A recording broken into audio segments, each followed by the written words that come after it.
அன்பு கலந்தினிய வணக்கம். இன்னும் ஒரு அட்வொகாட்டா பொறுமையத்துக்கு உங்களை அழைக்கின்றோம். இன்றும் மிக முக்கியமான ஒரு நேர்காணலுக்காக நாங்கள் இன்று அழைத்திருப்பது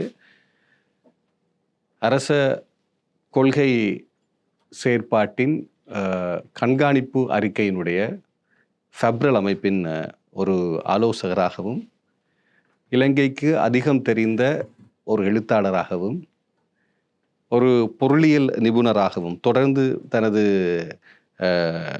பல்கலைக்கழக காலத்திலிருந்து பொருளியல் சார்ந்த விடயங்களை வெளிக்கொண்டு வரும் பொருளியலாளராகவும் இவை தவிர மலையக மக்களுக்கான சட்ட வரவு சார்ந்து தான் பாராளுமன்றத்தில் பணியாற்றிய பாராளுமன்ற உறுப்பினராக பணியாற்றிய காலகட்டத்திலே செயற்பாட்டாளராகவும் திகழ்ந்த திரு திலகராஜ் அவர்கள் உங்களோடு இருக்கின்றார்கள். அவர்களை நாங்கள் வருகின்ற வரவேற்கிறோம். வணக்கம். வணக்கம். இன்றைய நேர்காணலுக்கு உங்களுடைய முழு அந்த பொருளையும் நான் அறிந்து பேசுவதில் சந்தோஷம். இதற்கு முன்னர் விட இன்று கொஞ்சம் எனக்கு அதிக மகிழ்ச்சி. தமிழ் பரப்பிலே ஒரு மலையக அரசியல் பரப்புக்காரனாக அல்லது இலக்கியக்காரனாக அறியப்பட்டவர்கள் இந்த தேசிய ரீதியாக நான் வழங்கி கொண்டிருக்கிற பங்களிப்புகளில் இதுவும் ஒன்று. குறிப்பாக இந்த மதிப்பாய்வு சார்ந்த விடயங்களை நாங்கள் அபிவிருத்தி நாடு, அபிவிருத்தி அடைந்த நாடு, அபிவிருத்தி அடைந்து வரும் நாடு என்று பேசுகிறோம். எங்கள் நாடை அபிவிருத்தி அடை செய்வதன் எங்கள் எல்லோருடையும் விளக்கு. எங்களுக்குள் இருக்கக்கூடிய பல்வேறு சிக்கல்கள், பிரச்சனைகள் ஒரு பக்கம். ஆனால் நாங்கள் ஒரு அபிவிருத்தி அடைந்த நாடாக வர வேண்டும் என்பது இந்த நாட்டின் பிரஜைகளை பொறுத்தவரை எல்லாருக்கும் அதனை மதிப்பிடுவது, அளவிடுவது, எவ்வாறு சரி செய்வது என்பது தொடர்பாகவும் பாராளுமன்றத்தில் நிறைய வேலைகளை செய்தவன், நிறைய அதற்குள் செயற்பட்டவன், சட்ட உருவாக்கம், கொள்கை உருவாக்கத்தில் எல்லாம். ஆனால் அது இப்போதுதான் நான் நினைக்கிறேன் பயன்பாட்டுக்கு வருகிறது. என்னுடைய பக்கம் அதாவது காலம் என்று சொல்கிறது அது பாட்டுக்கு நாங்கள் சென்றால் எப்போது காலத்துக்கு தேவையோ அது பாட்டுக்கு நாங்கள் வந்து விடுவோம் என்பதற்கு ஒரு நல்ல உதாரணமாக நினைக்கிறேன். இப்போ முதலாவது ஆண்டு நிறைவடைந்து விட்டது இந்த அரசு வந்து. இப்போ அரசு தனது தேர்தல் விஞ்ஞாபனத்திலே அதன் பின்னர் அரசு தான் அரசாக வந்ததன் பின்னர் பல கொள்கைகளை முன்வைத்தது. இப்படித்தான் தனது நாட்டை எதிர்கால பயணத்துக்கு கொண்டு செல்ல போகிறோம் என்று. அதுவும் மிக சவாலான காலத்தில், அதுவும் சர்வதேச நாணயத்தினுடைய மிக முக்கியமான கட்டுப்பாடுகள் பலவற்றிற்கும் உடந்தையாக இருந்து அந்த செயல்களை செய்தது. ஒரு வருடம் ஆகிவிட்டது. அரை வருடத்துக்கான அறிக்கை 7வே வந்துவிட்டது. அப்பவே நீங்கள் அதில் ஒரு பிப்ரவரியினுடைய ஒரு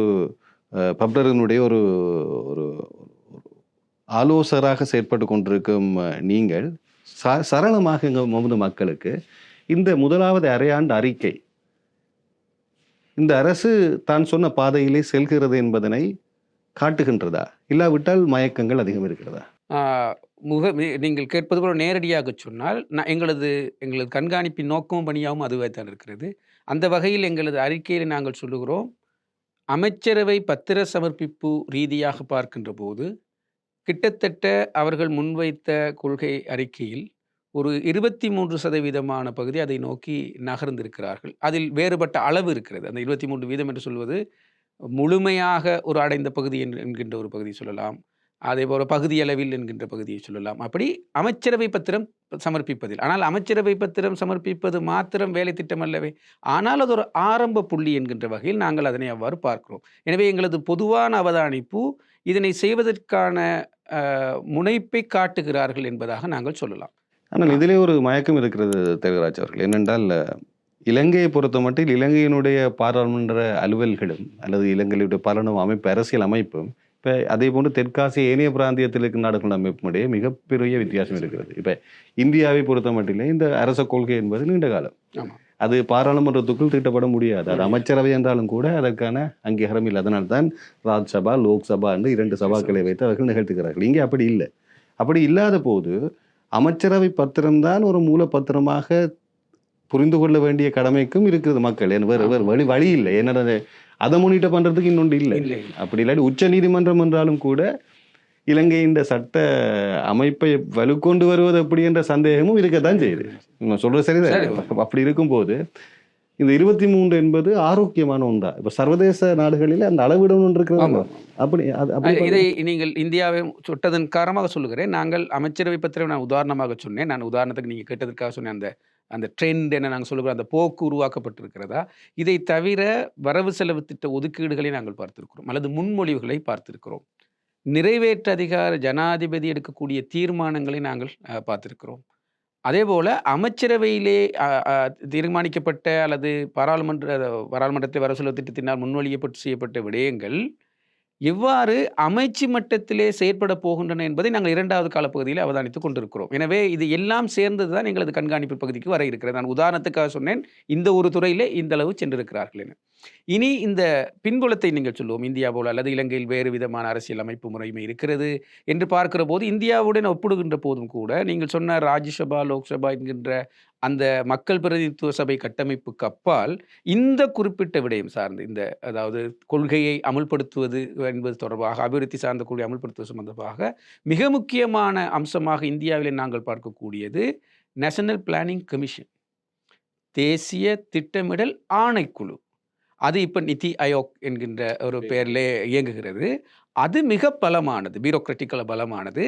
அதில் திட்டமிடுகின்ற சட்ட வலு அதிகம் உள்ள அதில் தீர்மானிக்கப்படுகின்ற விடயங்களை நடைமுறைப்படுத்துகின்ற அரசாங்கங்கள் மாறுபடலாம். அந்த கட்சியாக இருக்கலாம், ஏ கட்சியாக, பி கட்சியாக இருக்கலாம். ஆனால் திட்டமிடல் என்பதை தீர்மானிக்கின்ற பெரிய சக்தியாக அதை சொல்லுவார்கள். இந்தியா ஜனநாயக நாடு என்பது மட்டுமல்ல, அதன் பியூரோக்ராட்டிக் கட்டமைப்பு, பணித்துறை ஆட்சி என்பது மிக ஸ்ட்ராங்கான என்கின்ற ஒரு விஷயம் சொல்லுவார்கள்.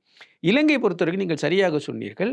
அப்படியான ஒரு ஆணைக்குழு எம்மிடம் இல்லை. அதாவது தேர்தலுக்கு ஆணைக்குழு இருக்கிறது, போலீஸுக்கு ஆணைக்குழு இருக்கிறது, பொது சேவைகளுக்கு ஆணைக்குழு இருக்கிறது, இவ்வாறான நீதி சேவை ஆணைக்குழு இருக்கிறது, மனித உரிமை ஆணைக்குழு இருக்கிறது. ஆனால் அபிவிருத்தி சார்ந்த ஒரு ஆணைக்குழு இல்லை. அதற்கு பதிலாக இருப்பது இந்த அபிவிருத்தி திட்டமிடலை செய்யக்கூடிய திணைக்களம், டிபார்ட்மெண்ட். அதுவும் நிதி அமைச்சுக்கு கீழாகத்தான் வருகிறது. எனவேதான் இலங்கையின் நிதி அமைச்சு நிதி திட்டமிடல் அமைச்சாகத்தான் எப்பவுமே சொல்லப்படுவதாக இருக்கிறது. அதிலும் குறிப்பாக கிராமத்துக்கு செல்ல செல்ல செல்ல செல்ல அது அரசினுடைய இறுதி நிலை அதிகாரத்துக்குரியவர்களுடைய கட்டுப்பாட்டுக்கும் செல்கிறது. அதான் இந்த எல்லா அமைச்சுகளின் ஊடாகவும் செய்ய வேண்டிய வேலையை திட்டமிடுகின்ற பொது ஆணைக்குழு ஒன்று இல்லாத நிலையில் ஒரு ஒரு ஒரு அமைச்சு பிரதான அமைச்சாக இருந்து கொண்டு ஏனைய அமைச்சுகள் உப அமைச்சுகள் போல இந்த அமைச்சில் வேலை செய்கின்ற அபிவிருத்தி திட்டங்களுக்கு நிதிக்காக நிதி அமைச்சிலே தங்கி இருக்கின்ற அல்லது அது கொடுக்கின்ற திட்டமிடல் என்கின்ற இப்படியான ஒரு போக்கு தான் காணப்படுகிறது. இது ஒரு பக்கம். 2வது பக்கம், இப்படியான இந்த அபிவிருத்தி திட்டங்கள் முன்கொண்டு செல்லப்படுகின்ற போது பொதுவாக இந்த இந்த கொள்கை அமலாக்கம் என்கின்ற அபிவிருத்தி திட்டங்கள் முன்கொண்டு செல்லப்படுகின்ற போது அதில் திட்டமிடப்பட்டவாறு நடைமுறைப்படுத்தப்படுகின்றதா என்பதை கண்காணிப்பதற்கும் இலங்கையிலே பொது நிறுவனம் கிடையாது. பொது நிறுவனம் என நான் சொல்வது இந்த அமைச்சுக்குள் இருக்கிற கண்காணிப்பு நிறுவனங்கள் இருக்கலாம். வெளியாக ஒரு சுயாதீனமான நிறுவனம் இல்லை. உதாரணத்தினூடாக நாங்கள் பார்ப்பவர்கள் கேட்பவர்களுக்காக நான் சொல்லுகிறேன். பாடசாலை கட்டமைப்பு, கல்வி புகட்டுதல் இது போன்ற விஷயங்களுக்கு பரீட்சை திணைக்களம் இருக்கிறது, கல்வி திணைக்களம் இருக்கிறது. ஆனால் அங்கு என்ன நடக்கிறது, மாணவர்கள் எவ்வாறான பெறுபேரை பெற்றார்கள், எந்த அளவான அடைவு மட்டத்தை அடைந்தார்கள் என பார்ப்பதற்கு பரீட்சை திணைக்களம் தனியாக. இரண்டும் வெவ்வேறு திணைக்களங்கள், வெவ்வேறு நிதி ஒதுக்கீடுகள், வெவ்வேறு நிர்வாக கட்டமைப்புகள் எல்லாம் இருக்கிறது. அதனையே இங்கே ஒப்பிட்டால் அபிவிருத்திக்கு இந்த திட்டமிடல், அபிவிருத்தி சார்ந்த வேலைகளை செய்வதற்கு ஒரு துறை, பணித்துறை ஆட்சி இருக்கிறது. ஆனால் அங்கே வேலை நடைபெறுகிறதா, மக்களுக்கு சொல்லப்பட்ட வேலை நடைபெற்றுகிறதா, வரவு செலவு திட்டத்தில் ஒதுக்கப்பட்ட ஒதுக்கீடுகளுக்கு ஏற்றாற் போல் அந்த விடயம் மக்களிடத்துக்கு சென்று சேர்ந்திருக்கிறதா என்பதை கண்காணிப்பதற்கு உத்தியோகபூர்வமான ஒரு நிறுவனமோ ஆணைக்குழுவோ இல்லை. அக்கௌண்டபிலிட்டியை கவுண்ட் பண்றதுக்கு எதுவுமே அதை சொல்வதற்கு இல்லை. இதற்கு இல்லை என்பதை நான் வேறு விதமாக சொல்றேன். இப்போது நாங்கள் ஆணைக்குழுவை பற்றி ஒரு ஆணைக்குழுவோ சுயாதீன அமைப்போ இல்லை என்பது, இதற்கு ஒரு கொள்கையே இருக்கவில்லை.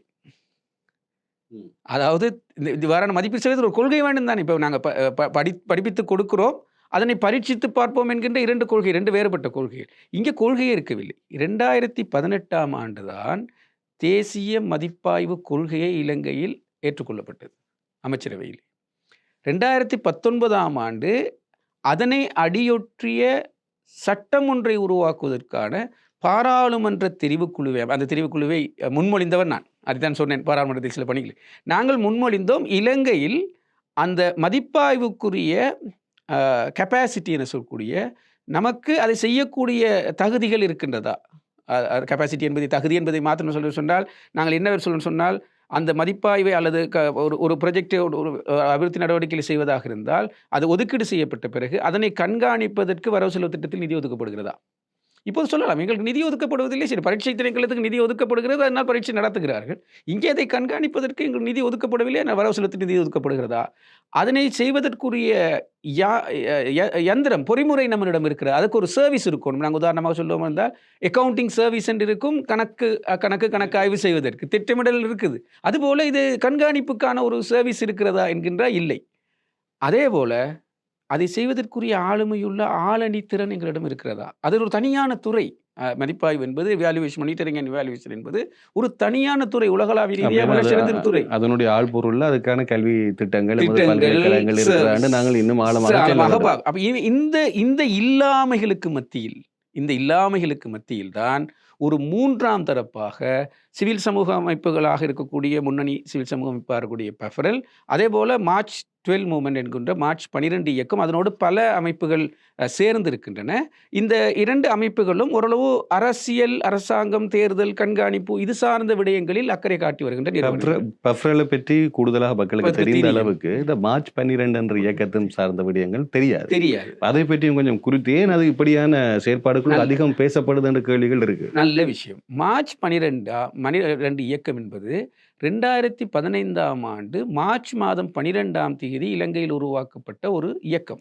அது தனி ஒரு நிறுவனம் கிடையாது. அதற்கு கீழாக பல சிவில் சமூக நிறுவனங்கள் இருக்கின்றன. அதன் பிரதான நோக்கம் இப்போது பரவலாக பேசப்படுகின்ற தூய அரசியல், கிளீன் பாலிடிக்ஸ் என்பதுதான் அது பிரதான நோக்கம். அதில் மிகச் சுருக்கமாக சொல்லிவிடுகிறேன். அப்படி சிவில் சமூக அமைப்புகள் ஒன்று சேர்ந்து இந்த மார்ச் 12 என்கின்ற இயக்கத்தை ஆரம்பித்த கட்டத்திலேயே அந்த 2015 மார்ச் மாதம் 12ஆம் தேதி இலங்கையின் முன்னணி அரசியல் கட்சிகளின் தலைவர்கள், பிரதிநிதிகள், ஜனாதிபதி, அப்போது இருந்த ஜனாதிபதி, பிரதமர் உள்ளிட்ட அனைவரும் அதை கைச்சாத்திட்டு ஏற்றுக்கொண்டுள்ளார்கள்.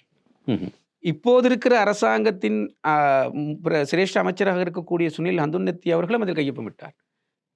மறைந்த தமிழரசு கட்சியின் தலைவர் சம்பந்தன் ஐயாவும் கையொப்பமிட்டார். மைத்ரிபால சிறிசேன, இப்படி எல்லாம் சேர்ந்து கையொப்பமிட்டிருக்கிறார்கள். நாங்கள் இப்படியான ஒரு தூய அரசியல் கலாச்சாரத்தை நோக்கி செல்வோம் என்பதாக. இது பல்வேறு சிவில் சமூக அமைப்புகளை கொண்டிருப்பது மாத்திரமல்லாமல் பாராளுமன்றத்திற்கு உள்ளும் தூய அரசியல் நோக்கிய பாராளுமன்ற உறுப்பினர்களின் குழு என்ற ஒன்றும் இதனோடு இணைந்து செயற்பட்டது. அதில் நானும் ஒருவன். இப்படித்தான் எனக்கும் இந்த இந்த இந்த செயற்பாட்டுக்கும் தொடர்பு வருகிறது. அப்போ 2 வகையிலே பாராளுமன்றத்தில் செயற்பட்டிருக்கிறேன். ஒரு பக்கம் மார்ச் 12 இயக்கத்தின் பாராளுமன்ற உறுப்பினர்களின் சம்மேளனமாக தூய அரசியலை நகர்த்துவோம் என்கின்ற அடிப்படையில் இருக்கிறேன். அதிலும் வந்திருக்கிறேன். அதேபோல நாட்டுக்கு மதிப்பாய்வு, கண்காணிப்பு மதிப்பாய்வு தொடர்பான கொள்கை உருவாக்கம், சட்ட உருவாக்கம் முதலான விடயங்களில் சம்பந்தப்பட்டவன் என்கின்ற வகையில் தான் நான் இன்றைய நிலையில் நான் பாராளுமன்றத்துக்கு வெளியே இருந்தாலும் வேறு ஒரு அரசியல் தளத்தில் இருந்தாலும் கூட இந்த ஆளுகின்ற அரசாங்கத்தின் கொள்கை விளக்க செயற்பாடுகளை கண்காணிப்பு செய்வதற்கான ஒரு ஆலோசகராக ஒரு பக்கம் எனது அறிவுத்திறன் சார்ந்த விடயங்களை முன்வைக்கின்ற அதே நேரம் இந்த பொலிட்டிக்கல் எஸ்பெக்ட் என சொல்லப்படுகின்ற இதற்குரிய அரசியல் பார்வையுடன் கூடியதாக நாங்கள் இந்த நோக்கத்தை முன்னெடுக்க வேண்டி இருக்கிறது என்கின்ற அடிப்படையில் நாங்கள் இந்த விடயத்திலே செயற்பட்டுக் கொண்டிருக்கிறோம். இப்போது ஃபெடரல் அமைப்புகள் முன்வைக்கின்ற சுட்டங்கள், அதாவது இலங்கையை மதிப்பாய்வு செய்கின்ற சுட்டங்கள் கூடுதலாக மேற்கத்தைய சுட்டங்களை முன்வைத்ததாகத்தான் இருக்கிறது.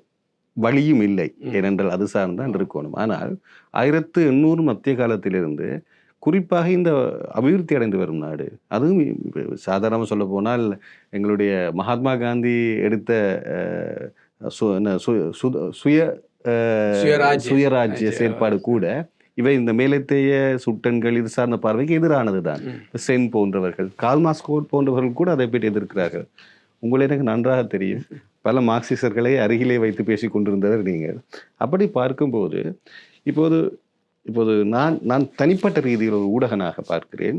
இதற்கு முன்னர் இருந்த அரசியல் கலாச்சாரம் இந்த ஆட்சியின் பின்னர் மாறி இருக்கிறது என்பதை நாங்கள் மனப்பூர்வமாக ஏற்றுக்கொள்ளத்தான் வேணும். மக்களுடைய பார்வை, அரசுக்குள் நடக்கும் இவை மாறி இருக்கின்றன.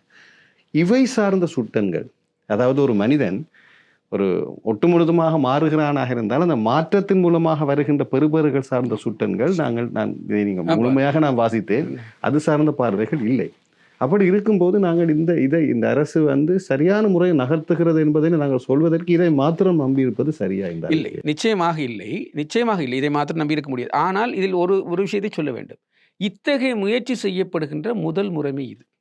அதாவது ட்ராக்கிங் என சொல்லக்கூடிய, இதை சொன்னார்கள், இதை செய்தார்களா என்கின்ற விரல் விட்டு எண்ணக்கூடிய தெரிவு செய்யப்பட்ட முன்மொழிவுகளை வைத்த அவதானிப்புகள் இதற்கு முன்னதாக நடந்திருக்கின்றன. ஆனால் இந்த அரசாங்கம் தொடங்கி செயற்படுகின்றதுக்கு முன்பதாகவே இப்படி தொடங்குகின்ற போது அதே சமகால பயணமாக செய்வது முதல் தடவை. இதில் ஒரு விஷயத்தை நான் பெஃபரல் சார்பாக மறுபக்கத்தில் சொல்ல வேண்டும். இது இந்த தேர்தல் முடிந்த பின்னர் தொடங்குகிற ஒரு விடயம் அல்ல. இந்த தேர்தலுக்கு முன்பதாகவே மக்களுக்கு வழங்குகின்ற கொள்கை பத்திரங்கள் எவ்வாறு அமைய வேண்டும் என்பது தொடர்பாகவும் பெஃபரல் கூட்டங்களை நடத்தினார்கள். செய்து குறிப்பாக தேர்தலுக்கு முன்னரே பல தடவைகள் இது சார்ந்த சிறந்த விஷயங்கள் பேசப்பட்டிருந்தன. பேசப்பட்டன. ஆனால் அதிலும் ஒரு துரதிர்ஷ்டம், அவ்வாறெல்லாம் பேசப்பட்டாலும் கூட கட்சிகள் அவற்றை உள்வாங்கிக் கொண்டு அதன் அடிப்படையில் அவற்றின் தேர்தல் அறிக்கைகளை வைத்தன என்று சொல்ல முடியாது. இது ஒரு அரசியல் கலாச்சாரம் சார்ந்த விஷயமும் தான். ஏன்னா நாங்கள் பழக்கப்பட்டு வந்திருக்கிறோம். நிறைய விஷயங்களை சொல்லுவோம். இப்போது கூட நீங்கள் சொல்லுகின்ற போது ஒரு விமர்சனம் இருக்கிறது. இந்த கொள்கை அறிக்கையில் சொல்லாத விடயங்கள் பலவற்றை இவர்கள் மேடையில் சொன்னார்கள். அவற்றை நிறைவேற்றுகிறார்களா என்கிற கேள்வி எல்லாம் இருக்கிறது. உதாரணமாக நான் விஷயத்தை நாங்கள் ஆழமாக பார்க்கும்போது பார்க்கலாம். ஆனால் அதற்கு பின்னதாக நடக்கக்கூடிய விஷயத்தை நீங்கள் கேட்ட அந்த சர்வதேச ரீதியாக உள்ள விஷயத்தை பார்க்கின்ற போது அந்த மார்க்சிய சிந்தனையாக இருக்கட்டும் அல்லது வெவ்வேறு அரசியல் கொள்கை சார்ந்த விஷயங்களாக இருக்கட்டும் 90களின் பின்பு சோவியத் யூனியன் உடைவுகளுக்கு பின்பதால பல்வேறு கட்டங்களை மாறி வந்து விட்டது. இப்போது இருக்கக்கூடிய இந்த குளோபல் ட்ரெண்ட் என்று சொல்லக்கூடிய வகையிலே 2000ஆம் ஆண்டு உருவாக்கத்தோடு உருவாக்கப்பட்ட மில்லேனியம் காலம் என்கின்ற மில்லேனியம் டெவலப்மெண்ட் கோல்ஸ் என்கின்ற ஒன்று ஐக்கிய நாடுகள் சபையின் ஊடாகத்தான் அவை வடிவமைக்கப்பட்டது. அதில் மில்லேனியம் டெவலப் கோல்ஸில் 10 இலக்குகளை வைத்து தயாரித்து 10 ஆண்டுகளில் அவை அடையப்பட முடியாது போன போது, சர்வதேச ரீதியாக அடைய முடியாத போது நீங்கள் கேட்ட இந்த கேள்வியை 2010ஆம் ஆண்டு கேட்டார்கள். அதாவது global north and global south என்று சொல்லக்கூடியது. நாங்கள் நார்த் சவுத் எல்லாத்துக்குமே வடக்கு உலக வடதுருவம் தென்துருவம் இந்த 2 பகுதிகளுக்கும் சேர்ந்த ஒரு கொள்கை திட்டத்தை இப்போ இந்த அபிவிருத்தி இலக்குகளை குறிகாட்டிகளை வைக்கும்போது இவை அடைவதில் பல்வேறு சிக்கல்கள் இருக்கின்ற போதுதான் 2015ஆம் ஆண்டு இந்த இப்போது இருக்கக்கூடிய சஸ்டைனபிள் டெவலப்மெண்ட் கோல் என்கின்ற ஒரு எண்ணக்கரு முன்வைக்கப்படுகிறது. அது 2015ஆம் ஆண்டு தொடங்கி 2030ஆம் ஆண்டு வரைக்கும். அப்போ இப்போதைக்கு கூட நாங்கள் அதனை அடைவதற்கு கூட இன்னும் 5 ஆண்டுகள் மாத்திரம்தான் இருக்கிறது. அதில் பல்வேறு கேள்விகள் சிக்கல்கள் இருக்கிறது. இது சாத்தியப்படக்கூடியதா? இந்த கோவிட் பரவல், இலங்கையில் வரக்கூடிய பொருளாதார திகில் நிலை, அதற்கப்பால் இது மாற்றப்படலாம். ஆனால் ஒரு விஷயத்தை நான் சொல்கிறேன், இதில் 17 இலக்குகள் வைக்கப்பட்டிருக்கின்றன. அதாவது குளோபல் நார்த் என சொல்லக்கூடிய அபிவிருத்தி அடைந்த நாடுகளை பெருமளவு கொண்டிருக்கக்கூடியதற்கான குறிகாட்டிகளிலிருந்து குளோபல் சவுத்துக்கென தனியான குறிகாட்டிகள் அல்லது தனியான விதையான பார்வை கொண்டிருக்கலாம் என்பதோட வசதி ஏற்பாடுகள் இருக்கின்றன. ஒரு உதாரணத்தை சொல்லுகிறேன். ஒரு மணிக்கோணம் இப்போ மக்களுக்கு புரிய வைக்கிறதா இருந்தால் இந்த 2010-15க்குள்ளே சர்வதேச ரீதியிலே ஏற்றுக்கொள்ளப்பட்ட அந்த நியமனம் என்ன என்று கேட்கல. 2015 2030 அது கல்வி, சுகாதாரம், இப்படி 17 இலக்குகள் இருக்கின்றன. அதை நீங்கள் கேட்ட அந்த இப்பொழுது சரியா பிள்ளையான்னு பார்க்கின்ற போது இதில் ஒரு ஃப்ளெக்சிபிலிட்டி என சொல்லக்கூடிய ஒரு நெகிழ்ச்சித்தன்மை காணப்படுகிறது. உதாரணத்துக்காக நான் சொல்லுகிறேன், அது நல்ல முன்மாதிரியும் கூட. ஆப்பிரிக்க நாடுகள் இதனை ஏற்றுக்கொண்டு, பெரும்பாலான ஆப்பிரிக்க நாடுகள் நீங்கள் அவதானியுங்கள், ஆப்பிரிக்க நாடுகள் இவற்றை இந்த சர்வதேச கொள்கையாக முன்வைக்கக்கூடிய இந்த சஸ்டைனபிள் டெவலப்மெண்ட் கோல் கூட நிலைத்து நிற்கக்கூடிய அபிவிருத்தி இலக்குகளை அடைவதற்கான ஏற்றுக்கொண்டு அவற்றுக்குரிய கால எல்லைகளை அவை தீர்மானித்துக் கொண்டுள்ளன. இது நாம் ஆப்பிரிக்க நாடுகளிடம் கற்றுக்கொள்ள வேண்டிய ஒரு முறையாக நான் பார்க்கிறேன்.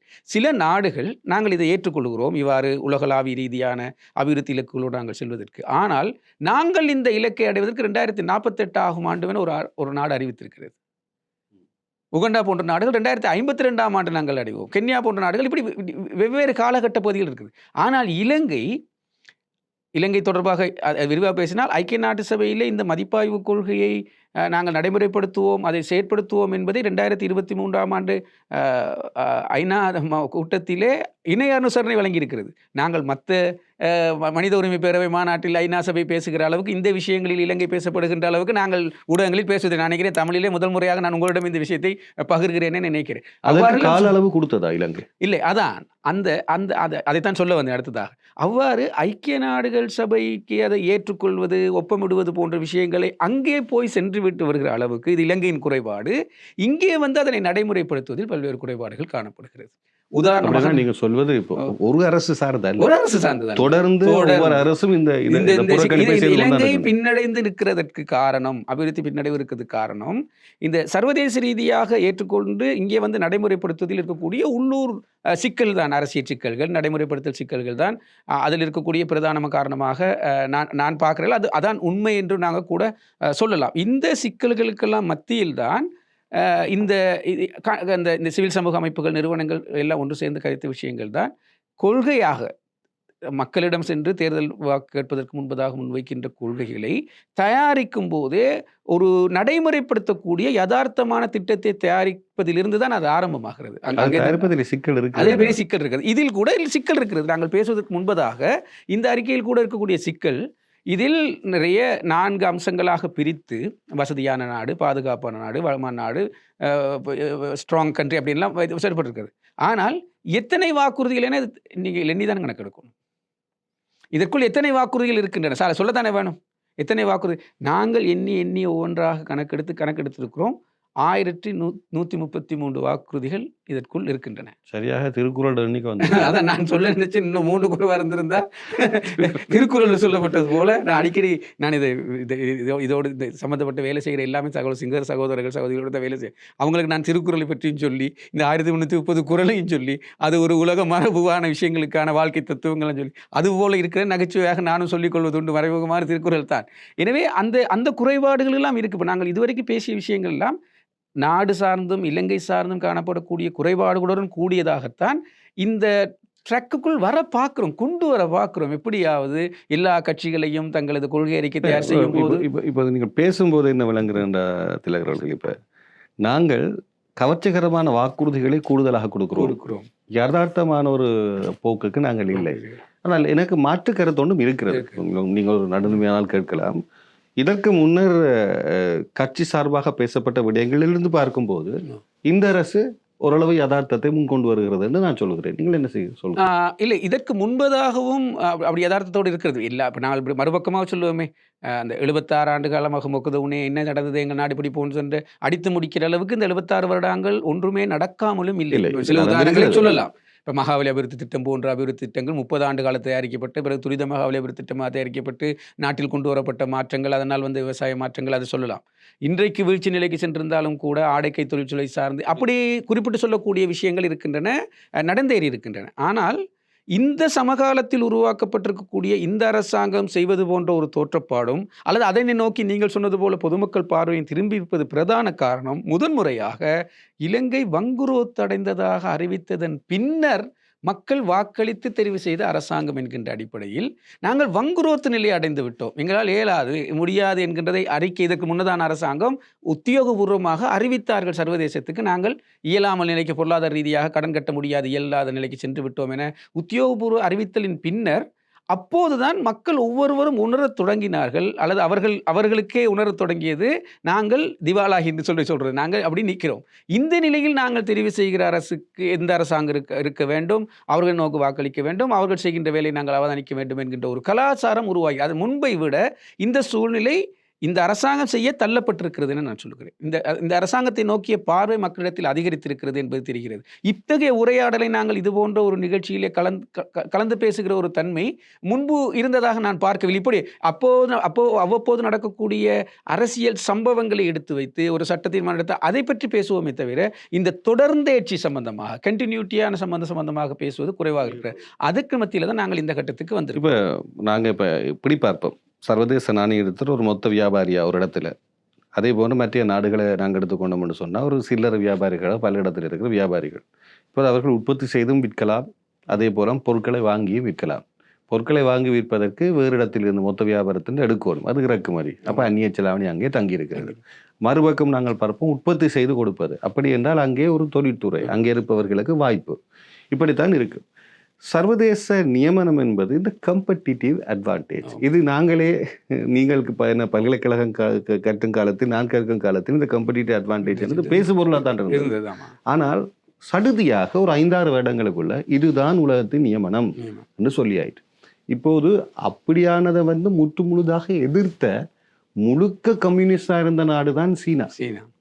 ஆனால் இன்று அதே முதலாளித்துவம் அந்த கம்பெட்டிட்டிவ் அட்வான்டேஜ் என்று சொல்லப்படுற அந்த என்ன பல்பொருள் போட்டித்தன்மைகள் இருந்து இன்று மிக சடுதியான உயர் வளர்ச்சியை அடைந்திருக்கிறது.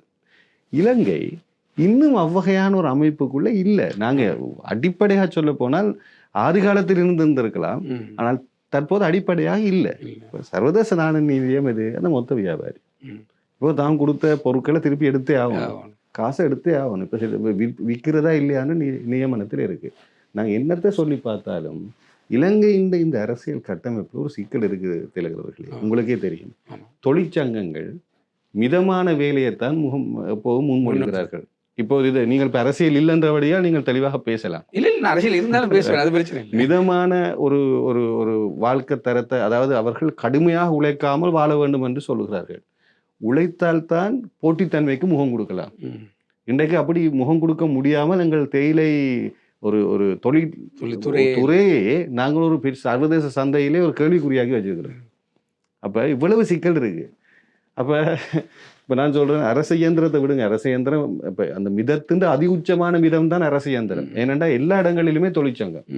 இன்னொரு பெரிய குற்றச்சாட்டு இருக்கிறது, இந்த தொழிற்சங்கத்தினுடைய மிகப்பெரும் கருவியாக இருந்த மக்கள் விடுதலை முன்னணியினுடைய ஒரு ஜனநாயக முகம்தான் தேசிய மக்கள் சக்தியாக அரசுக்கு வருகிறது. ஏற்றுக்கொண்டுதான். அப்படி இருக்கும்போது இப்போது இந்த சர்வதேச நாணய நிதியத்தின் இந்த செயற்பாடுகள் எவ்வளவு தூரம் உசிதமாக செல்கிறது? முதல் அரையாண்டிலே அதில் ஏதாவது பார்வை இருக்கிறதா? அதன் பின்னர் இப்போது வளர்ச்சி ஏதாவது இருக்கிறதா? இதுதான் மக்கள் கேட்கிற முதலாவது விஷயம். இந்த கொள்கை அறிக்கையிலிருந்து தற்போதைய அரசாங்கம் வேறுபட்டு நிற்கிறது என மக்கள் உணர்வார்களாக இருந்தால் நீங்கள் சொல்லுகின்ற இந்த IMF தான்.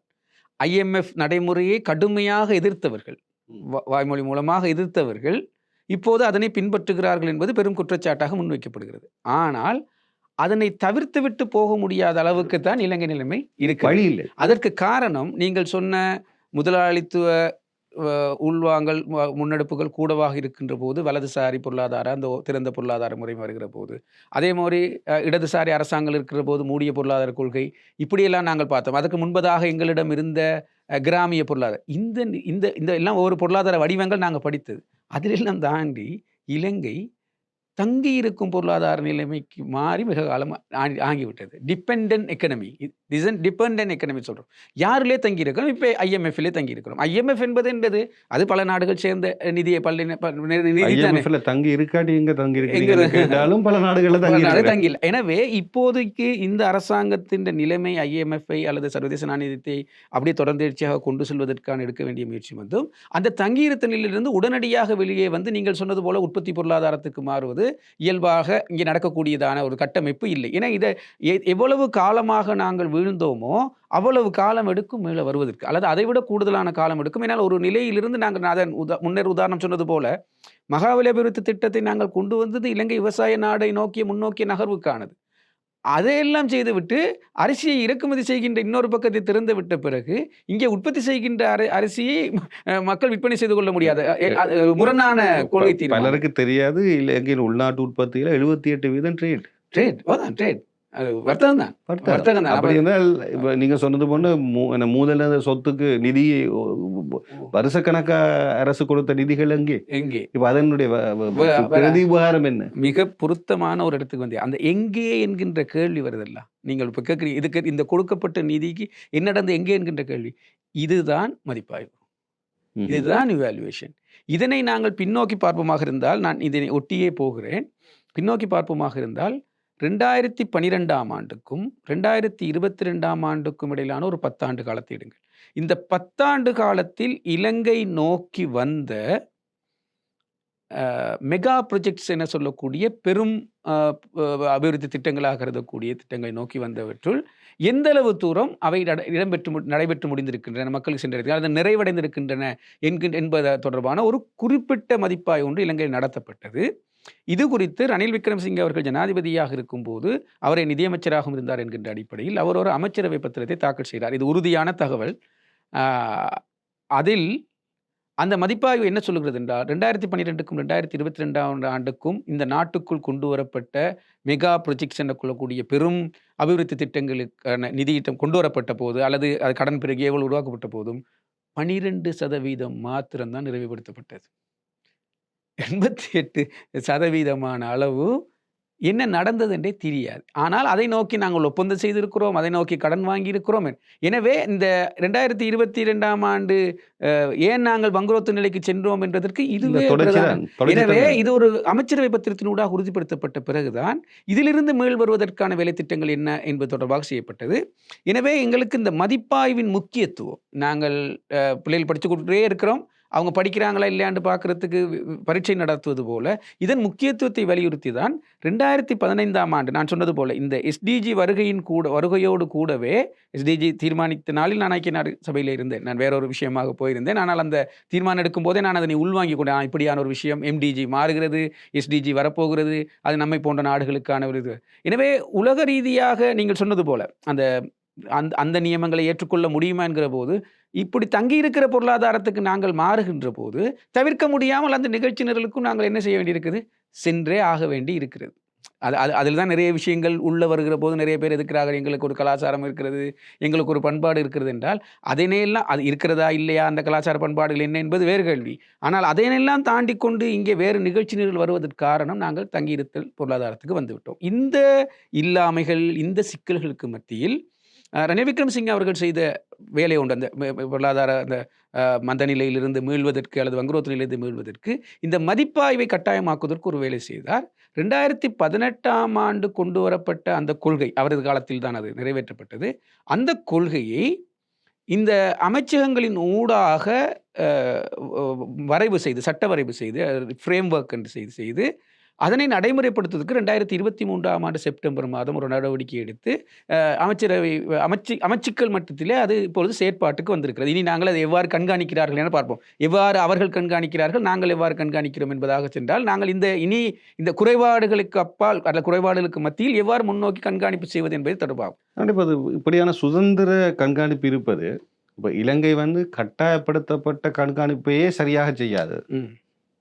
இந்த நகைச்சுவையா இருந்தாலும் ஆமா, யதார்த்தத்தை ஆமா. நாங்கள் இல்ல, நீங்க பேசித்தான் ஆக சொல்லுங்க. மாட்டோம். சொல்லுங்க. யதார்த்தத்தை பேச கட்டாயப்படுத்தப்பட்டவற்றையே சரியா செய்யாத ஒரு ஒரு கட்டமைப்பு இருக்கிற நேரம், இப்படி சுயாதீனமாக மிக தேவையான விடயங்களை முன்மொழிவது எல்லாவற்றையும் இப்போது இலங்கை அது செயற்பாடுகள் கொண்டு வருமா? இப்ப நீங்க இதுல இருக்கிற பிள்ளைகளை சொன்னாலும் ஆமா. அவங்க அதை திருப்பி மாற்றி அமைக்கிறதுக்கு அதுக்காவது ஏதாவது சட்ட வலிமை இருக்கா? அதை நல்ல நல்ல ஒரு கேள்வி. திரும்பவும் அந்த சட்டத்தை கேட்கிறீர்கள். இப்பொழுது இருக்கக்கூடிய அந்த குறைபாடு ஓரளவு நான் சொன்னது போல அந்த கொள்கை வரைவு நடைமுறைக்கு அதனை செய்வதற்கு போது அதில் ஒரு குறைபாடு நிச்சயமாக நீங்கள் கேட்பது சரி. ஒரு குறைபாடு தான் கொள்கையில் இருக்கின்ற விடயத்தை நடைமுறைப்படுத்துவது என்பது இடையிலே சட்டம் இயற்றப்பட்டு அவை சுற்று நிர்வாகம் மாற்றப்படாத போது சாத்தியம் குறைவு. சாத்தியம் இல்லை என்று தான் சொல்லுவேன் நான், என்னை பொறுத்த வரைக்கும். கொள்கை இருக்கலாம், எனக்கு ஒரு கொள்கை இருக்கலாம், ஆனால் அந்த கொள்கை நடைமுறைப்படுத்துவதற்கு சட்டமாக்கப்படத்தானே வேண்டும். அந்த சட்டம் 2019ஆம் ஆண்டு நான் ஏற்கனவே குறிப்பிட்ட அந்த பாராளுமன்ற தெரிவுக்குழுவிலே தயாரிக்கப்பட்ட அறிக்கையிலே நாங்கள் சட்ட வரைவையே தயாரித்திருக்கிறோம். இன்னும் அது பாராளுமன்றத்தில் நிறைவேற்றப்படவில்லை. அது ஒரு குறைபாடு. இதை நாங்கள் சொல்லுகிறோம். அது ஒன்று. 2வது விஷயம், அந்த நிறைவேற்றுவதற்கான ஏதாவது நடவடிக்கைகள் நகர்த்தி செய்யப்படுகிறதா? அது 2020க்கும் 2024ஆம் ஆண்டுக்கும் இடைப்பட்ட காலப்பகுதியிலே நான் இதற்கு முன்னதாக இருந்த வேலை திட்டத்திலே அதைத்தான் செய்தோம். இதனை எப்படி நிறைவேற்றச் செய்வது என்பது தொடர்பாக கடுமையான முயற்சிகள் எடுத்து ஒரு கட்டத்தை அடைந்தோம். ஏன்னா 2019ஆம் ஆண்டு நாங்கள் நிறைவு செய்து 2020ஆம் ஆண்டு ஆட்சி மாற்றம் வந்து ஜனாதிபதி தேர்தல் வந்து பாராளுமன்ற தேர்தல் நடைபெறுவதற்கு முன்பதாக பாராளுமன்றத்துக்கு சமர்ப்பித்து விட்டோம். நாங்கள் கடைசி காலப்பகுதி நினைக்கிறேன் பாராளுமன்றம் கலைப்பதற்கு 2020ஆம் ஆண்டு முதல் ஆண்டு பகுதியில் கலைப்பதற்கு முன்பதாக சமர்ப்பித்து விட்டோம். அது அப்படியே வைக்கப்பட்டது தான். அது நடைமுறைக்கு வரவில்லை. பின்னர் அதனை கொஞ்சம் கொஞ்சமாக இவ்வாறான நிறுவனங்களின் ஊடாக அதனை செய்வதற்கு முன்னெடுத்தோம். இன்னமும் இல்லை. ஆனால் இப்போது நீங்கள் கேட்டு சாத்தியம் உண்டா என்று கேட்கின்ற போது இது ஒரு தேர்ட் பார்ட்டி மானிட்டரிங் என மூன்றாம் தரப்பு மானிட்டரிங்காக இருந்த போதும் கூட இந்த அறிக்கையை வெளியிடுவதற்கு முன்பதாகவே நாங்கள் இந்த அரசாங்கத்தின் உயர்தரப்போடு 2 தடவை பேசியிருக்கிறோம். எங்களது அவதானிப்புகளை நாங்கள் அவரோடு பகிர்ந்து கொண்டோம். இந்த அறிக்கையை சமர்ப்பிக்கின்ற நாளிலும் கூட பண்டாரநாயக்க ஞாபகார்த்த மண்டபத்திலே செப்டம்பர் 26ஆம் தேதி சமர்ப்பித்தோம். நான் தான் லீட் பிரசன்டேஷன் என பிரதானமாக என்ன நடக்கிறது என்பதை தெளிவுபடுத்தியிருந்தேன். இந்த நிறுவனத்தின் நிறைவேற்ற அதிகாரியும் கூட தனது கருத்தை அங்கே பதிவு செய்திருந்தார். அதற்கு கூட பொது நிர்வாக அலுவல்கள் அமைச்சரை வரவழைத்திருந்தோம். மக்கள் விடுதலை முன்னணி கட்சியின் செயலாளர் எல்லாருக்கும் அறிவித்திருந்தோம். கட்சி செயலாளர் டில்வின் சில்வா அவர்களும் வந்து அமர்ந்து முழுவதுமாக இதை கேட்டுக்கொண்டிருந்தார். எனவே நாங்கள் நல்ல அம்சங்களாக பார்ப்பது, நீங்கள் கேட்ட கேள்விக்காக சொல்லுகிறேன், இதனை உள்வாங்குவதற்கு தயாராக இருக்கிறார்கள். எங்கேயோ தவறு நடக்கிறது, சரி செய்ய வேண்டும் என்றால் இப்படி ஒரு அரவணைப்பு போக்குத்தான் எங்களுக்கு தேவைப்படுகிறது. ஒரு கலாச்சாரத்தை உருவாக்க வேண்டிய நிறைவேற்ற வேண்டிய கடப்பாக இருக்கு. இப்போது முக்கியமான கேள்வி, அரச பொது மேடைகளிலே அரசு குறிப்பாக தேர்தல் பிரச்சாரங்கள் மேற்கொள்ளும் போது முக்கியமாக இந்த நேர்மையான முறையிலே அரசு செல்கிறதா என்பதனை கட்டமைப்பதற்கு, பார்ப்பதற்கு, அதை நடைமுறைப்படுத்துவதற்கான அமைப்புண்டும் நாங்கள் நிச்சயம் செய்வோம் என்று பேசப்பட்டது. ஆமாம், இது ஒரு முக்கியமான கேள்வி. சரி. அப்படின்னா அதுவும் இங்கே சேர்க்கப்பட்டிருக்கிறது. நிச்சயமாக இது இந்த அறிக்கையில் இல்லை, ஆனால் எங்கள் அவதானிப்பில் நாங்கள் கண்டுபிடித்திருக்கிறோம். அது நிச்சயமாக சொல்ல வேண்டும். எனவே அந்த உள்வாங்கி எங்களை எங்களை இவள் போட மூன்றாம் தரப்பு கண்காணிப்பினை அவர்கள் உள்வாங்கிக் கொள்வது போலவே தாங்களே ஒரு கண்காணிப்பு செய்வதற்கான முயற்சிகள் எடுக்கிறார்கள். நான் ரணில் விக்ரமசிங்க காலத்தில் செய்யப்பட்டது போல இவர்கள் சொல்கிறேன். முதலாவது செய்திருக்கிற விஷயத்தை நான் சொல்லுகிறேன். இந்த அறிக்கை ஒரு அரசியல் அறிக்கை. இது ஒரு அரசியல் கட்சியிட சின்னத்தோடு தான் இருக்கிறது அரசியல் அறிக்கை. இதனை அரசாங்கம் அடுத்த 5 ஆண்டு காலத்திற்கு முன்னெடுக்க உள்ள அபிவிருத்தி திட்ட வரைவாக அமைச்சரவைக்கு சமர்ப்பித்து அங்கீகாரம் பெற்றுக் கொண்டுள்ளார்கள். அது ஒரு விதத்தில் அது ஒரு நல்ல விஷயம். அதை தான் சொல்ல நீங்கள் கேட்டது போல. எனவே அதை நாங்கள் எவ்வாறு பார்க்கிறோம்? இதனை நடைமுறைப்படுத்துவதற்கான ஒரு முனைப்பை அவர்கள் காட்டியிருக்கிறார்கள். நான் நினைக்கிறேன் மார்ச் மாதம் 3ஆம் தேதியான அமைச்சரவையிலே இது பேசப்பட்டிருக்கிறது. அது முதலாவது. இரண்டாவது, அந்த கொள்கை அமைப்புக்கு ஏற்றவாறு அந்த அந்த வரைவுக்கு ஏற்றவாறு எவ்வாறு உங்கள் அமைச்சுக்களிலே இதனை நடைமுறைப்படுத்தப் போகிறீர்கள் என ஆக்ஷன் பிளான் திட்ட வரைவை, செயற்பாட்டு திட்ட வரைவை அங்கிருந்து திரும்ப வழங்கும்படி கேட்டிருக்கிறார்கள் ஒரு சுற்றுருவத்தினூடாக. அது நல்ல விஷயம். அடுத்தது, இதனை அடைய போகிற இலக்குகள் சம்பந்தமாக KPIs என சொல்லக்கூடிய எந்தெந்த காலப்பகுதியில் எவ்வளவு தூரத்தை அடைபடி, எத்தனை வீதத்தை இந்த காலப்பகுதியில் அடைவீர்கள் என்பது போன்ற முன்கூட்டிய திட்ட வரைவை எங்களுக்கு அனுப்புங்கள் என அமைச்சுகளிடத்திலிருந்து கேட்டிருக்கிறார்கள். இதெல்லாம் ஒரு விதமான வடிவமாக நாங்கள் பார்க்கிறோம். அதே போல GDP எனக்கூடிய உள்நாட்டு உற்பத்தியை 5% கொண்டு வர வேண்டும் என்கின்ற ஒரு உரையாடல் இருக்குத்தானே. அது இதனை நடைமுறைப்படுத்துவதனூடாக அடையப்படுமா என பார்ப்பதற்கு ஒரு குழுவை அமைச்சரவையினால் கொண்டு தீர்மானித்திருக்கிறார்கள். அதே போல நான் ஏற்கனவே சொன்ன இந்த மெகா ப்ரொஜெக்ட்ஸ் என சொல்லக்கூடிய பெரும் முதலீட்டை கொண்ட அந்த அபிவிருத்தி திட்டங்களின் போக்கை கண்காணிப்பதற்கு 11 பேர் கொண்ட குழுவை அமைத்திருக்கிறார்கள். ஆனால் இதிலே இப்போது சில வேளைகளில் பொதுமக்கள் அதிகம் விரும்புகிற அரசு என்கின்ற ஒரு போக்கு இருக்கிறது. அப்படி இருக்கும்போது நான் இப்போ கேட்பது முரணானதாக கூட இருக்கலாம். ஆனால் உண்மை ஒன்று இருக்கிறது. இப்போது ஒரு மானிட்டரிங் என்பது, மேற்பார்வை என்றது ஒரு குடும்பத்துக்குள்ள சரியான விஷயம் நடக்குதான்னா அந்த குடும்பத்தில் இருக்கிற ஆட்களை வச்சு மானிட்டர் பண்றது இல்லை. அப்ப இது ஒரு சுயாதீனமாக நடக்க வேண்டும். சுயாதீனம் சொன்னா அதற்கான இலங்கை அமைப்பு இப்போது தேர்தல் மாதிரி. ஆகவே அது ஒரு பெரிய கேள்விக்குறி உருவாக்குறது அல்லவா. என்ன இருந்தாலும் தங்களுக்குள்ளே இருப்பது ஒரு சுமூகமான நகர்வாகத்தான் இருக்க போகிறது. ஆகவே ஒரு தவறு உள்ளுக்கு இடம்பெற்றால் அது வேணுமென்று செய்யறது அல்ல. சில வேலைகள் சின்ன வலு கூட பெரிய தவறை கொண்டு வரலாம். அப்படியான விஷயத்த இலகுவாக இனம் கண்டு இதுதான் என்று சொல்றதுக்கு ஒரு சுயாதீனமான ஒரு செயற்பாடு இருக்கத்தானே வேணும். நீங்க சொல்றது சுயாதீனம் சந்தேகம் இல்லை. எனது ஒவ்வொரு பதிலுக்கு பின்னால் நீங்கள் இருக்கிற கேள்விக்கு பின்னாலும் இந்த ஏற்பாடுகளை என்னால் சொல்லக்கூடியதாக இருக்கிறது. இந்த ஏற்பாட்டை நாங்கள் செய்திருக்கிறோம். நான் கூறுகிற அந்த 2019ஆம் ஆண்டு அறிக்கை பாராளுமன்றத்தில் இருக்கிறது, நீங்களும் எடுக்கலாம். அதில் சுயாதீன மதிப்பாய்வு ஆணைக்குழு ஒன்றை நாங்கள் முன்மொழிவு செய்திருக்கிறோம். இப்போதான் ஊடகங்களில் இதை பேசுகிறோம், இந்த ஆய்வு நிறுவனங்களில் இதை பேசுகிறோம். இப்போது நாங்கள் மக்களுக்கு சொல்லுவது சுயாதீன ஆணைக்குழுவை கொண்டு வாருங்கள் என்கின்ற கோரிக்கையை மக்கள் எழுப்ப வேண்டும். நீங்கள் அதை எழுப்புறீங்க. இப்போது நீங்க மக்கள் அதுக்கு மிக முக்கியமான காரணம் இருக்கிறது. இப்போது நான் ஒரு கட்டடத்தை அமைக்க போறேன், நீங்க பொறியியலாளர், நீங்க ஒரு திட்டத்தை கொண்டு வாரீங்க. இப்ப இன்னொருத்தர் வாரார், அவர் தான் சொல்லுவார் உங்களோட திட்டத்துக்குள்ள இப்படியான பிரச்சனை இருக்கு, ஆகவே அதற்கான சுதந்திரம் கட்டாயம் கொடுக்க வேண்டும். ஏன்னா இது பொது நிர்வாகம், பொதுமக்கள் பணம், பொதுமை சார்ந்த விடயம். அப்ப இதுல அது இருக்கு. அரசு தவறுன்ற போக்குல சொல்ல நான் சொல்றேன், அமைக்க வேண்டிய கட்டாயம் இருக்கு. எனவே சுயாதீன, அதாவது இலங்கை மதிப்பாய்வு சட்டத்திற்கும் இலங்கை சுயாதீன மதிப்பாய்வு ஆணைக்குழுவுக்கான முன்மொழிவு பாராளுமன்றத்தினால் கூடி பேசி அமர்ந்து நாங்கள் குழுவாக தயாரிக்க, நாங்கள் என்ன சொல்லுகிறது, பாராளுமன்ற உறுப்பினர்கள் தயாரித்த குழு அறிக்கை தயாராக இருக்கிறது. நீங்கள் நம்ப வேண்டும், நான் அதில் பங்கு கொண்டவன். இதற்கு உலகளாவிய நிபுணர்களெல்லாம் நாங்கள் அழைத்து பேசினோம் அந்த கமிட்டியில். சவுத் ஆப்பிரிக்கா, தென்னாப்பிரிக்கா இதில் முற்போக்காக உள்ள நாடு, அதிலிருந்து இயன் கோல்மன் என்கின்ற அதிகாரிகள் வந்தார். அதே போல் அடா உக்கம்போ என்கின்ற ஒரு அதிகாரி சர்வதேச ரீதியாக இருக்கக்கூடிய இதில் நிபுணத்துவம் பெற்றவர்களாம் கொண்டு வந்து அந்தந்த நாடுகளிலே எவ்வாறு செய்கிறார்கள் என்பது போன்ற விஷயங்களை அதான் சொல்கிறேன். இவ்வாறான பணிகள் செய்யப்பட்ட போதும் கூட அவையெல்லாம் நடைமுறைப்படுத்தாமல் தான் நாங்கள் வங்குரோத்தானோம். இப்போது நடைமுறைப்படுத்துறதுக்கு வாய்ப்பு இருக்கிறது. இது ஒரு வழியில் சொல்லுவீங்களா? வாய்ப்பு இருக்கு. அதான் சொன்னேன். இப்போ ஒரு பக்கம் பாக்குறீங்க தானே, ஒரு பக்கம் நான் சொல்லி கொண்டு வந்தது உள்ளக பொறிமுறை காரணம்னு சொல்றீங்க. நான் கேட்கிறேன், உங்களுக்கு அனுபவம் இருக்குது. அதான் நான் சொல்ல வரேன். ஒரு பக்கமாக அரசாங்கம் இப்படியா செய்கின்ற அதே நேரத்திலே இவ்வாறான 3ஆம் தரப்புகளும் வெளிவந்திருக்கிற போது 2 பக்க எஃபெக்ட் என்று சொல்லுவோம், 2 பக்க தாக்கம் வரும். இதை நாங்கள் மக்கள் விளங்கிக் கொள்வதற்கு இலகுவாக சொல்லிவிடுகிறோம். பொது பரீட்சை திணைக்களத்தினால் வைக்கப்பட இருக்கிறதாக தெரிந்து கூட நாங்கள் உள்ளக பரீட்சைகளை பாடசாலைகள் நடத்தித்தானே அதை கொண்டு வருகிறோம். எனவே அது தேவைதானே. ஆம். எங்களை பொறுத்தவரைக்கும் நான் யோசிக்கிறேன் அதுவும் நல்ல நல்ல அதுவும் செய்கின்ற போது நாங்கள் வேறுபடுத்தி பார்க்கலாம். இதற்கும் உள்ள வேறுபாடு என்னவாக இருக்கிறது? காலதாமதமாக நீங்கள் இந்த ஏற்பை கொண்டு வந்தாலும் கொண்டு வந்தாலும் இதிலிருந்து ஒரு பார்வையை எழுப்ப முடியும். மக்களுக்கும் இது போன்ற உரையாடல்கள் நாங்கள் கூட இது போன்ற உரையாடல்களை பரவலாக என்னிடம் நான் பரவலாக பலர் முன்வைத்தீர்கள். நீங்கள் இதையே சிங்களத்திலே பேசிக் கொடுக்க தமிழில் பேச மாட்டீங்களா? நான் சொன்ன பேசுவோம், காலம் வருகிற போது நான் பேசுவோம் என பலருக்கும் அறிவித்தல் சொன்னேன். நீங்க இந்த ஒவ்வொரு முறையும் இந்த வரவை காட்டுறீங்க.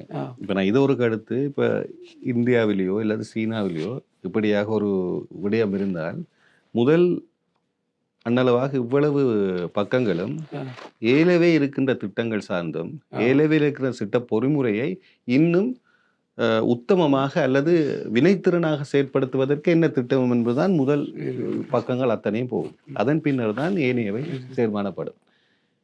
நீங்கள் பல நாடுகளுக்கு சென்றிருப்பீர்கள். ஆனால் இங்கே ஒவ்வொரு தேர்தல்களிலும் ஒவ்வொரு கட்சிகளிலும் ஒவ்வொரு புது நூல்கள் அடிக்கிறார்கள், ஒவ்வொரு புது அச்சிடல்கள் வருகிறது. இது ஆரோக்கியமா இலங்கைக்கு? அதாவது கொள்கை அறிக்கையை சொல்றீர்கள். கொள்கை அறிக்கை தான் இறுதியாக செயற்பாடா வருது. கொள்கை அதான் அந்த கொள்கை அறிக்கை. இது கண்காணிப்பு அறிக்கை. அந்த கொள்கை அறிக்கை எவ்வாறு அமைய வேண்டும் என்பது தொடர்பான பெஃபரல் முதலான அமைப்புகளின் ஏற்பாடு இதற்கு முன்பதாக தனியாக 78 வருடம் கடந்து விட்டோம். இது ஒட்டுமொத்தமாக நாங்கள் எல்லோரும் ஏற்றுக்கொள்ளணும். என்ன, அப்படி நீங்கள் கூறியதையே கூறினீர்கள் என்றோ அல்லது செய்ய முடியாது கூறினீர்கள் என்றோ நமது மக்கள் வாக்களிக்காமல் இல்லை. நெடுக வாக்களித்து பாராளுமன்றத்துக்கு அனுப்பி கொண்டு தான் இருக்கிறார்கள். அது ஒன்று. அனுப்பிய பிரதிநிதிகள் ஒரு கேள்வியை கேளுங்கள். நீங்கள் கடந்த வரவு செலவு திட்டத்தில் ஒதுக்கப்பட்ட நிதியில் இன்னென்ன விடயங்கள் செய்வதாக சொல்லப்பட்டிருக்கு. நீங்கள் செய்திருக்கிறீர்களா என்பதை முன்வையுங்கள். அப்படி நீங்கள் முன்வைக்காவிட்டால் நாங்கள் இந்த வரவு செலவு திட்டத்துக்கு வாக்களிக்க மாட்டோம் என நமது மக்கள் பிரதிநிதிகள் சொல்லுகிறார்களா? இதெல்லாம் இப்போ நாங்கள் உடனே அந்த அபிவிருத்தியையோ அல்லது நடவடிக்கையில முன்னெடுக்கிற அந்த தரப்பை மாத்திரம் குற்றச்சாட்டாமல் கூட கருப்பொருளோடு பேசுறோமோ மக்கள் பக்கம் புரியுற மாதிரி சொல்றேன்டா. இப்போது இலகு ரயில் திட்டம் முன்வைக்கப்பட்டுச்சு அரசால. அப்புறம் ஏனைய அரசு அதை தடுக்குது. இப்போது நீங்கள் இந்தியாவுக்கு போனீங்கன்னு சொன்னா ஜெயலலிதா இந்தியாவினுடைய அமைப்பு முறை எப்படி இருக்கும்? மத்திய அரசு, மாநில அரசுக்கு தான் இந்த மூலதன செலவீனங்கள் செய்வதற்கான உரிமை அங்கே இருக்கு. இலங்கை மாதிரி இல்லை, இருக்கு, சென்ட்ரல்லேருந்து போகாது. ஆனாலும் இப்போ ஜெயலலிதா அவர்கள் முன்வைத்த திட்டம் இருக்குமாக இருந்தால் அதன் பின்னர் கருணாநிதி அவர்கள் வருகை தந்திருந்தால் கூட அந்த திட்டங்கள் தொடர்ந்து செயற்படும். ஆனால் இலங்கையை பொறுத்த மட்டிலே இவை மிக முக்கியமான கேள்வி. அதாவது குறிப்பாக ஒரு வீதிக்கு தார் போடுறது கூட திரும்ப ஒரு வாக்கு வைத்து அந்த வாக்கின் மூலமாக தெரிவு செய்யப்பட்டு அதன் பின்னர் ஒவ்வொரு வருடமும் ஒரு பட்ஜெட் கிரியேட் பண்ணி, இப்போ சாதாரணமாக நாங்கள் சொல்ல போனால் பிரதேச சபையில கூட பிரதேச சபை குறித்தான வீதிகளும் இருக்குதான். அப்போ அதில் ஒரு பட்ஜெட், அதில் ஒரு பாதுகீடு வைத்து பாதுகீடின் மூலமாகத்தான் அதை நிவர்த்தி செய்யலாம். அப்படி என்றால் இலங்கையினுடைய பொது நிதி ஒரு சரியான வேலைக்கு செல்வதை தவிர்த்து அதிகப்படியாக விரயமாகிறது என்பது பலருக்கு. இப்போ நான் எனது தனிப்பட்ட அனுபவத்தை சொன்னால் கடந்த 10 வருஷத்துல சாதாரணமாக ஒரு 5 பில்லியன் இலங்கை பணம் அபிவிருத்தி கண்டு திட்டமிடப்பட்டிருந்தா என்னிட கேட்டீங்கன்னா குறைந்தது 1 அல்லது 1.5 பில்லியன் விரயமாகப்பட்டிருக்கும் அல்லது உதாசீனப்படுத்தப்பட்டிருக்கும். இதை யாரும் தவறு என்று சொல்ல முடியாது என்றால் நாங்கள் தொடர்ந்து இதை பார்த்து கொண்டிருக்கிறோம். 1.5 பில்லியன் என்பது இப்போது இலங்கை கார் இறக்குமதிக்காக மொத்தமாக மக்கள் கொடுத்த பணம். இது எங்களுக்கு தெரியவே இல்லை. இதைத்தான் நான் சொன்ன கொஞ்சம் இப்படியான விஷயம் தான் இங்க இல்லை. இதை நாங்கள் பார்க்கும்போது இப்போ நீங்கள் சொன்ன இந்த விஷயங்கள்லாம் பார்த்தோம். கடந்த அரசாங்கம் செய்து வைத்த அறவாசி விஷயங்களை இவர்கள் ஒரு பாடு செய்யாமல் விடுகிறார்கள் என்கிற போது 299 அமைச்சரவை தீர்மானங்கள் கடந்த 6 மாதத்திலே எடுக்கப்பட்டது. முதல் 6 மாதத்தில் எடுக்கப்பட்டிருக்கிறது. அதில் நாங்கள் 216 தான் இவர்கள் சொன்ன வாக்குறுதியோடு ஒப்பிட்டு பார்த்தோம். எஞ்சியவை ஒரு 18 அளவானவை நாங்கள் பார்த்தோம். முன்னே அரசாங்கம் செய்த வேலைகளை தொடர்ந்தேர்ச்சியாக செய்வதற்கு இவர்கள் அனுமதி வழங்கி இருக்கிறார்கள். எதுவாகவும் இருக்கட்டும், ஆனால் தேவைப்பாடுகள் இருக்கு. அதே நேரம் நாங்கள் நல்ல விஷயமாகத்தான் சொல்லுகிறோம். அதே போல இந்த அறிக்கை சமர்ப்பிக்கின்ற நாளிலே நான் சொன்ன விஷயம் அந்த விரயத்தை பேசியதுதான் நான் சொல்லுகிறேன். இந்த அறிக்கையிலிருந்து சொல்லுகிறேன். முன்பு பாராளுமன்றத்தில் இருக்கக்கூடிய 225 பேரிலே 100ஐ தாண்டிய அமைச்சுக்கள் எல்லாம் போனன. அமைச்சர்கள் 100ஐ தாண்டி சென்றார்கள். அமைச்சர்களின் எண்ணிக்கை. இவர்களது குற்றச்சாட்டு நெடுகளுமாக இருந்தது, அமைச்சரவை எண்ணிக்கை குறைக்க வேண்டும், அதற்கு வீண் விரயமாகிறது. நீங்க அதை சொல்வதனால் அதை உதாரணமாக எடுக்கிறேன் என்கிற விஷயங்களே. இந்த அறிக்கையில சொல்லப்பட்டிருக்கிறது 25 அளவுக்கு மேற்படாத வகையிலே அமைச்சரவை அமைப்போம். அதற்கு தர்க்க ரீதியாக லொஜிக்கலாக அதற்கு பொருந்தி செல்லக்கூடிய 25 பிரதி அமைச்சர்களை அமைப்போம் என்றுதான் சொல்லப்பட்டிருந்தது. நாங்கள் அதைத்தான் சொல்ல வருகிறேன். நாங்கள் இந்த அறிக்கை சமர்ப்பிக்கிற காலம் வரைக்கும் அது அப்படித்தான் இருந்தது. 22 அமைச்சுகளும் 28 பிரதி அமைச்சுகளும் இருந்தன. ஆனா கடந்த உங்கள்ட்ட நான் இந்த பதில் எதிர்பார்க்கவில்லை. இல்ல நான் சொல்லுகிறேன். இப்ப என்னன்னா கடந்த மாதம் அதை முடியெடுத்து விட்டாங்க. அதை சொல்ல வரேன். கடந்த மாதம் அது 25 அமைச்சரவைக்கு வந்து விட்டது. ஆனால் பிரதி அமைச்சு 30 தாண்டி போய்கிறது. இதை பக்கச்சார்பில் நான் சொல்லவில்லை. இதைத்தான் நாங்கள் அவதானித்துக் கொண்டிருக்கிறோம். எங்களது அவதானிப்பு எவ்வாறு இருக்கிறது என நான் சொல்ல வருகிறேன். ஒவ்வொரு உதாரணம் அப்பதான் இந்த நீங்க சொன்ன மாதிரி எண்ணக்கருவாக பேசாமல் தரட்சிய. அதே போல இன்கம் டேக்ஸ் அல்லது வருமான வரி கட்டுகின்ற எல்லையை தாங்கள் வந்தால் அப்போது 12 லட்சமாக வருடத்திற்கு 12 லட்சம் வருமானம் உழைப்போர் இருக்கின்ற வரி செலுத்த வேண்டும் என்பதை நாங்கள் 24 லட்சமாக மாற்றுவோம். 2.4 மில்லியன் என இந்த அறிக்கையில் நேரடியாக சொல்லுகிறார்கள். அப்போது என்ன, அந்த வருமான வரி கட்டாமல் இருப்பார் அவர் 24 வரைக்கும் உழைக்கலாம் என்பது. அந்த வாக்குறுதி நிறைவேற்றப்பட்டிருக்கிறது. ஆனால் 24 லட்சமாக இல்லை, 18 லட்சமாக. எனவே இதனை ஆரோக்கியம் சொல்லலாம். இதைத்தான் சொல்ல வருகிறோம். இதைத்தான் நாங்கள் அவதானிக்கிறோம். நிறைவேற்றப்படுகிறது. அதில் இருக்கக்கூடிய ஏற்றத்தாழ்வுகள் அம்சங்களையும் நாங்கள் பார்க்கிறோம். என்னுடைய கேள்வி அது அல்ல. அந்த வகையிலே பார்க்கும்போது இப்போ சாதாரணமாகவே திறகிறவர்கள் இப்போது தெரிந்தோ தெரியாமலோ நாங்கள் ஒத்துக்கொள்ள வேண்டிய ஒன்று, உங்களுக்கும் தனிப்பட்ட அனுபவங்களும் இருக்கும். என்னவென்றால் ஊழல் என்பது இந்த இலங்கையை பொறுத்த மட்டிலே தாண்டவமாடிய ஒன்றுதான். அதில் மாற்றுக்கருத்து இல்லை. தேசிய மக்கள் சக்தி அரசுக்கு பிறகு அந்த ஊழல் என்பது மிக பாரிய அளவிலே தடுக்கப்படுகிறது. பல இடங்களிலே தடுக்கப்படுகிறது. அதைவிட என்ன தேசிய பாதுகாப்பு சம்பந்தமான நகர்வுகள் பொதுவாகவே பகிரங்கமாக மக்களுக்கு சரியான முறையில் நகர்த்துவதாக செல்கிறது. இவையெல்லாம் பிற்காலத்திலே தான் தெரியும். நாங்கள் இதுவரைக்கும் அது சிறப்பு, நாங்கள் எதையுமே குறை கூற முடியாது அல்லவா? ஆனால் இங்கே கட்டமைப்பு ஒன்று இருக்கிறது. நீங்களும் ஒரு முகாமைத்துவமானவன், நானும் முகாமைத்துவமானவன். சாதாரணமாக ஒரு பெரும் நிறுவனம் இருக்கிறது. பெரும் நிறுவனத்திலே 20 பதவிகள் இருக்கின்றன. அதன் பின்னர் சிறு பதவிகள் இருக்கிறது. அதற்குள் பல பல பல கட்டமைப்புகளாக ஒவ்வொரு செயற்பாடும் செய்வதற்கு சின்ன சின்ன கட்டமைப்புகள் இருக்கின்றன. இப்போது இங்கே இந்த 20ஐ நாங்கள் 5 ஆகிவிட்டோம். ஆனால் ஏழவே இருக்கிற மீதி கட்டமைப்புகள் அதே போன்றுதான் இருக்கின்றது. அவை ஒவ்வொரு நிறுவனத்துக்கு இருக்கும் போதும் சில முரண்பாடுகள் வந்து அதை மாற்றுகிறார்கள். இருப்பினும் இங்கே நாங்கள் அடிப்படையாக மக்களுக்கு புரிய வைக்க வேண்டியதும் உங்களிடம் கேட்க வேண்டியதும் கேள்வி, 25 அமைச்சர்கள் குறைப்பு சிறப்பு தான், இல்லை என்று சொல்லவில்லை. மீதம் ஒன்று காக்கப்படுகிறது. அதைவிட மிகப்பெரிய விரயம் இங்கே தேவையற்ற கட்டமைப்பிலே இருக்கிறது என்பது எனது ஒரு ஒரு நேர்மையான கேள்வி. நல்ல அவதானிப்பு. அதை விட அதிக மக்கள் இலங்கையை பொறுத்த மட்டில் இலங்கை மொத்த சனத்தொகைக்கு அரசாங்கத்திலே தங்கி வாழுகின்ற ஊழியர்களுடைய எண்ணிக்கை உலகிலே அதிகமான ஊழியர்களுடைய எண்ணிக்கை விகிதாசாரத்தில். இவையெல்லாம் கேட்கும்போது ஆமாம், நிச்சயம் இந்த ஸ்ட்ரக்சரல் சேஞ்சஸ் அதான் சொன்னேன். அபிவிருத்தி நடவடிக்கைகள் மாத்திரமல்லாமல் இந்த கட்டமைப்பு மாற்றத்தை செய்ய வேண்டியிருக்கு. அதற்கு உதாரணத்தை சொல்லுகிறேன்.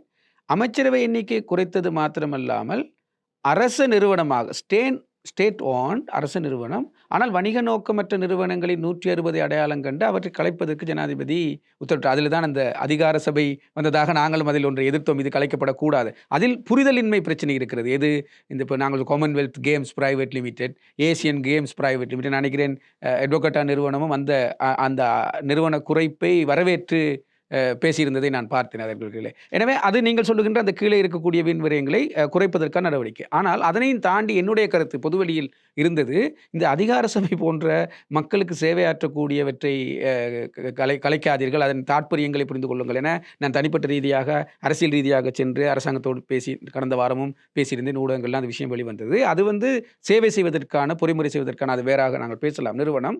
ஆனால் இன்னொரு பாயிண்ட், இன்னொரு விஷயத்தை அரசாங்கத்துக்கு சொன்னேன். இந்த 160 நிறுவனங்களை கேட்பதற்கு அங்கங்கே அமைச்சு செயலாளரிடம் பரிந்துரை செய்யுங்கள் என்று தானே கேட்டார். உங்களுக்கு கீழே இருக்கக்கூடிய நிறுவனங்களில் எது ஒழுங்காக இயங்கலையோ அதை பேரை கொடுங்கன்னோட அவங்க கொடுத்து விட்டாங்க, கழிச்சாங்க. கோப்பா என்கின்ற ஒரு குழு பாராளுமன்றத்தில் இருக்கிறது, கமிட்டி அண்ட் பப்ளிக் அக்கவுண்ட்ஸ் என்று.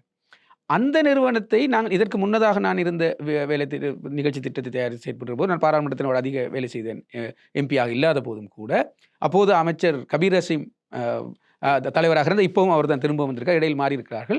கபீர் ஹசீம் அவர்கள் இந்த மதிப்பாய்வு தொடர்பாக மிகுந்த அக்கறையாளர், மிகுந்த அனுபவமுடையவர். எனக்கெல்லாம் அவர் மென்டர் என்று நான் சொல்லுவேன். பாராளுமன்றத்தில் எங்களை வழிப்படுத்தியவர். அவர் குளோபல் பிரசிடென்ட், நாங்கள் எல்லாம் அதில் மெம்பராக இருக்கிறோம். அந்த குழுவில் இருக்கிற பட்டியலிடப்பட்ட நிறுவனங்கள் இருக்குதானே, எதெல்லாம் அரசு நிறுவனங்கள் இருக்கின்ற பட்டியல் இருக்குதானே, சுமார் 500க்கும் மேற்பட்ட நிறுவனங்கள் அதில் பட்டியல் இருக்கிறது. 400 நிறுவனங்கள் எங்கே இருக்கிறது என்றே தெரியாது. இதுதான் நாங்கள் மதிப்பாய்வினூடாக சொல்லுவோம். அப்போ நான் அரசாங்கத்தின் முன்மொழிவே இந்த கோப்பா கமிட்டியை எடுத்து அதன் கீழ் பாருங்கள் எங்கெங்கே அக்கௌண்ட்ஸ் எல்லாம் சமர்ப்பிக்கப்பட்டிருக்கிறதா, அவர்கள் இயங்குகிறதா என்றா என்ன. உதாரணமாக நான் ஒரு இதை அப்போதான் சரி, இந்த ரேஷன் முறைமையிலே செயற்படுவதற்கு ரேஷன் கார்டு என்ன சொல்லி முந்தி கொடுப்பார்கள், கூப்பன் முறையிலே பொருட்கள் கொடுத்தவிட்ட ஒரு காலம் ஒன்று, அதற்கு ஒரு நிறுவனம் இருந்திருக்கும் தானே. அது அந்த நிறுவனம் இன்னும் இலங்கையில் இல்லாமல் செய்யப்படவில்லை. அந்த சிஸ்டம் இல்லை, அந்த முறைமை இல்லை. அதுல இருக்கிற அதெல்லாம் என்ன நடக்கிறது என்றால், இப்படித்தான் இந்த அரசு நிறுவனங்களில் வாகனங்கள் எஞ்சி இருக்கின்றன, நிற்பாட்டப்பட்டிருக்கின்ற குறையெல்லாம் வருது. இது என்னன்னா, அந்த நிறுவனங்களுக்கு கீழே வந்த நிறுவனங்கள், ஒரு அமைச்சு என்று சொல்லும் ஒரு என்ற அமைச்சுக்கு கீழாக இந்த நிறுவனமும் ஏதோ ஒரு வடிவத்தில் உள்ளாகி கிடக்கும். எனவே அதற்கு ஒதுக்கப்பட்ட வாகனம், அதற்கு ஒதுக்கப்பட்ட ஆளணியினர் வேறு வேலைகளை செய்து கொண்டிருக்கிறார்கள். இது எல்லாமே இப்போது நான் பேசிக்கொண்டு நீங்கள் இந்த இந்த இந்த இந்த மதிப்பாய்வை வச்சுக்கொண்டு நாங்கள் பேசுகிற விஷயங்கள் எல்லாம் மக்கள் இதை பற்றியெல்லாம் தெரிந்து கொள்வதும், இதை பற்றிய ஒரு அவேர்னஸ் என சொல்லக்கூடிய ஒரு புரிதலை உருவாக்குவதும் தான் இந்த கண்காணிப்பின் மிக முக்கியமான. எப்போது நாங்கள் பேசுகிறோம் பாருங்கள், எப்போது இதை பற்றி நாங்கள் விவாதிக்கிறோம், இப்படி ஒரு பொறிமுறையை தொடங்கிய பின்னர் இதைத்தான் நான் வலியுறுத்த விரும்புகிறேன். இப்படி ஒரு கண்காணிப்பு, இப்படி ஒரு பொறிமுறையை நாங்கள் செயற்படுகிற போது எங்கெங்கெல்லாம் இந்த விஷயங்கள் கவனிக்க வேண்டுமோ அந்தந்த விஷயங்கள் எனவே அரசாங்கம் கவனித்திருக்கிறது. அதில் தெரிவுகள் பிழைகள் இருந்தாலும் கூட கவனித்திருக்கிறது. அதிலும் குறைபாடுகள் இருக்கிற செய்யத்தான் ஒரு புறவை செய்கிற போது நடைபெறும். இப்போது நீங்கள் சொல்லுகின்ற இந்த இதை புரிந்து கொள்வதற்கு இப்போ நாங்கள் அரசை உடனடியாக குறை கூறுவதில் எனக்கு மிகப்பெரிய விஷயம் இருக்கு. ஏனென்றா இந்த மிகச்சிறந்த பொறியியல் வல்லுநர்கள் ஒரு விஷயத்தை சொல்வார்கள், it's very very difficult to run but these people are Innocent. இது நீங்கள் இந்த 2 வசனங்களையும் நீங்கள் அடிப்படை மிகப்பெரிய பொருளாதார நிபுணர்களோடு கேட்டிருப்பீர்கள். இதை அழைத்து செல்வதிலே கொண்டு நகர்த்துவதிலே கடுமை இருக்கிறது, ஆனால் அவர்கள் பாவம் இன்னசென்ட். ஏனென்றால் இங்கே குற்றம் சொல்வதற்கு இல்லை. அந்த குற்றம் சொல்வதற்கு இல்லை என்பது என்னவென்றால் இந்த இனம் காணுதல். ஏனென்றால் இந்த இனம் காணுதல் குறிப்பாக மஹிந்த ராஜபக்சவினுடைய அரசிலே மிக மிக பாரிய அளவிலே துஷ்பிரயோகப்படுத்தப்படுறது தயக்கம் இல்லாமல் சொல்லலாம். புதிய புதிய புதிய புதிய நிறுவனங்கள் நாளாந்தம் தமக்கு தேவையானவர்களுக்கு கொடுக்கப்பட்டிருந்தன. எனவே இன்னும் அந்த நிறுவனங்கள் நீங்கள் சொல்வது போன அமைப்பு எனக்கு தெரிந்து சொல்கிறேன். இந்த வொகேஷனல் ட்ரைனிங் அத்தாரிட்டிக்கான நிலம் இந்த ஒவ்வொரு பிராந்தியங்களிலே சின்ன சின்ன கட்டடங்கள் நிலங்கள் இருக்கின்றன. அதை நீங்கள் நேரடியாக அத்தனை இடங்களிலும் நீங்கள் தேடி பார்த்தால் உண்மையாகவே இயங்குகின்றவை எத்தனை, இயங்காமல் இருந்து கொண்டிருக்கவே எத்தனை நீங்கள் இனம் காணலாம். இந்த கட்டணம் எல்லாம், இந்த நிலம் எல்லாம், இதற்கு செய்யப்பட்ட செலவுகள், அதற்கு கொடுக்கப்பட்ட ஆளணிகளுடைய தற்போதைய நிலைமை. அப்போ நீங்கள் யோசிச்சு பாருங்க திலகரவர்களே, நீங்கள் இந்த என்ன தொழிலுக்குரியவராக உங்களை தேர்ந்தெடுத்து அது இயக்கப்படாமல் விட நீங்க உங்களுக்கு செய்யற துரோகம். இப்ப நீங்க அது சார்ந்ததா இல்லை. அப்ப உங்களுடைய எதிர்காலம் கேள்விக்குறி. இப்ப உங்களுடைய எதிர்காலம் குறி என்றால் உங்களுடைய குடும்பம் கேள்விக்குறி. இப்ப இது எவ்வளவு தொடர்பு தன்மை. இப்ப இதை பற்றி புரிந்து கொள்றதுக்கு இப்போ நான் புதுதாக அரசுக்கு வந்துட்டேன், நான் புதுசாக ஒரு நிறுவனத்துக்குலாம் வந்துட்டேன். இது இவ்வளவு மெசப், இவ்வளவு பிரச்சனையோடு இருக்கு. இதை நாங்கள் போய் தேடி பிடிச்சி கண்டுபிடிக்கணும். இப்போ அந்த கண்டுபிடிக்கிற வேலை உங்களோட வேலையை தானே. ஆமாம், இப்போ எல்லாமே நாங்கள் அவங்களுக்கு சொல்லிட்டு இருக்கோம்.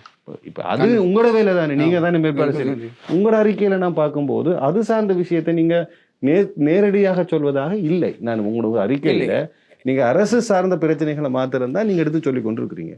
இதுவும் உங்கள் கடமை தானே. எங்களது கடமை தான். நாங்கள் உங்கள் கேள்வி நியாயமானது. மிக தெளிவாக ஒரு விஷயத்தை சொல்லுகிறோம். என்னென்றால் இது ஒரு இன்செப்ஷன் ரிப்போர்ட், முதலாவது ஆரம்ப அறிக்கை. என்னென்றால் நான் சொன்னது போல இந்த 6 மாதத்தில் முதல்ல ஓட ஆரம்பித்திருக்கிற ஒரு நிறுவனம் சரியான திசையில் பயணிக்கிறதா என்பதை பார்ப்பதற்கான ஒரு முயற்சி. நாங்கள் உதாரணமாக நான் சொல்கிறேன், நீங்கள்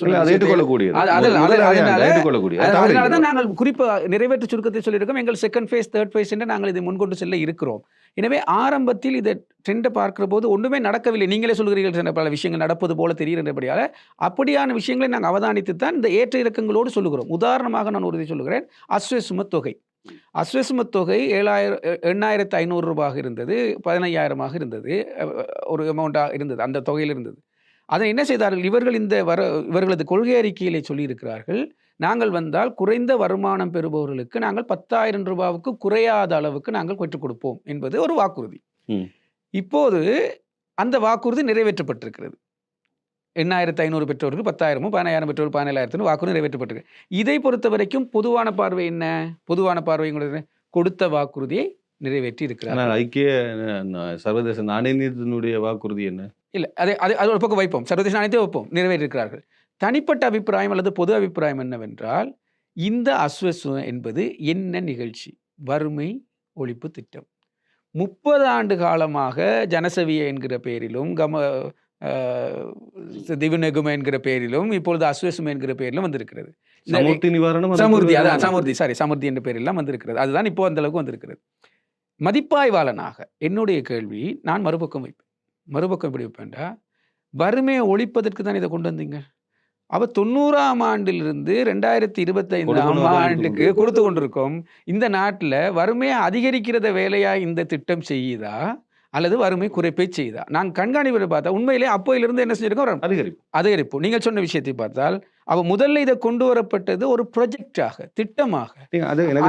ஒரு விஷயத்தை சொல்லிடுறேன், ஒரு திட்டமாக. ஆனால் இடையிலே இந்த திட்டத்தை செயற்படுத்துகின்ற நிறுவனத்தை திணைக்களமாக மாற்றிக்கொண்டார்கள். இப்போதல்ல, இடைப்பட்ட அரசாங்கத்திலே திணைக்களமாக மாற்றிக்கொண்டார்கள். கவினகும திணைக்களம் என்ற பெர்மனன்ட், அதாவது அதுக்கு வேலைக்கு வரக்கூடியவர் பென்ஷனபிள் ஜாப். அவரோட வேலை என்னன்னா வறுமை ஒழிக்கிறது தான் அவருக்கு வாழ்க்கை முழுக்க வேலை.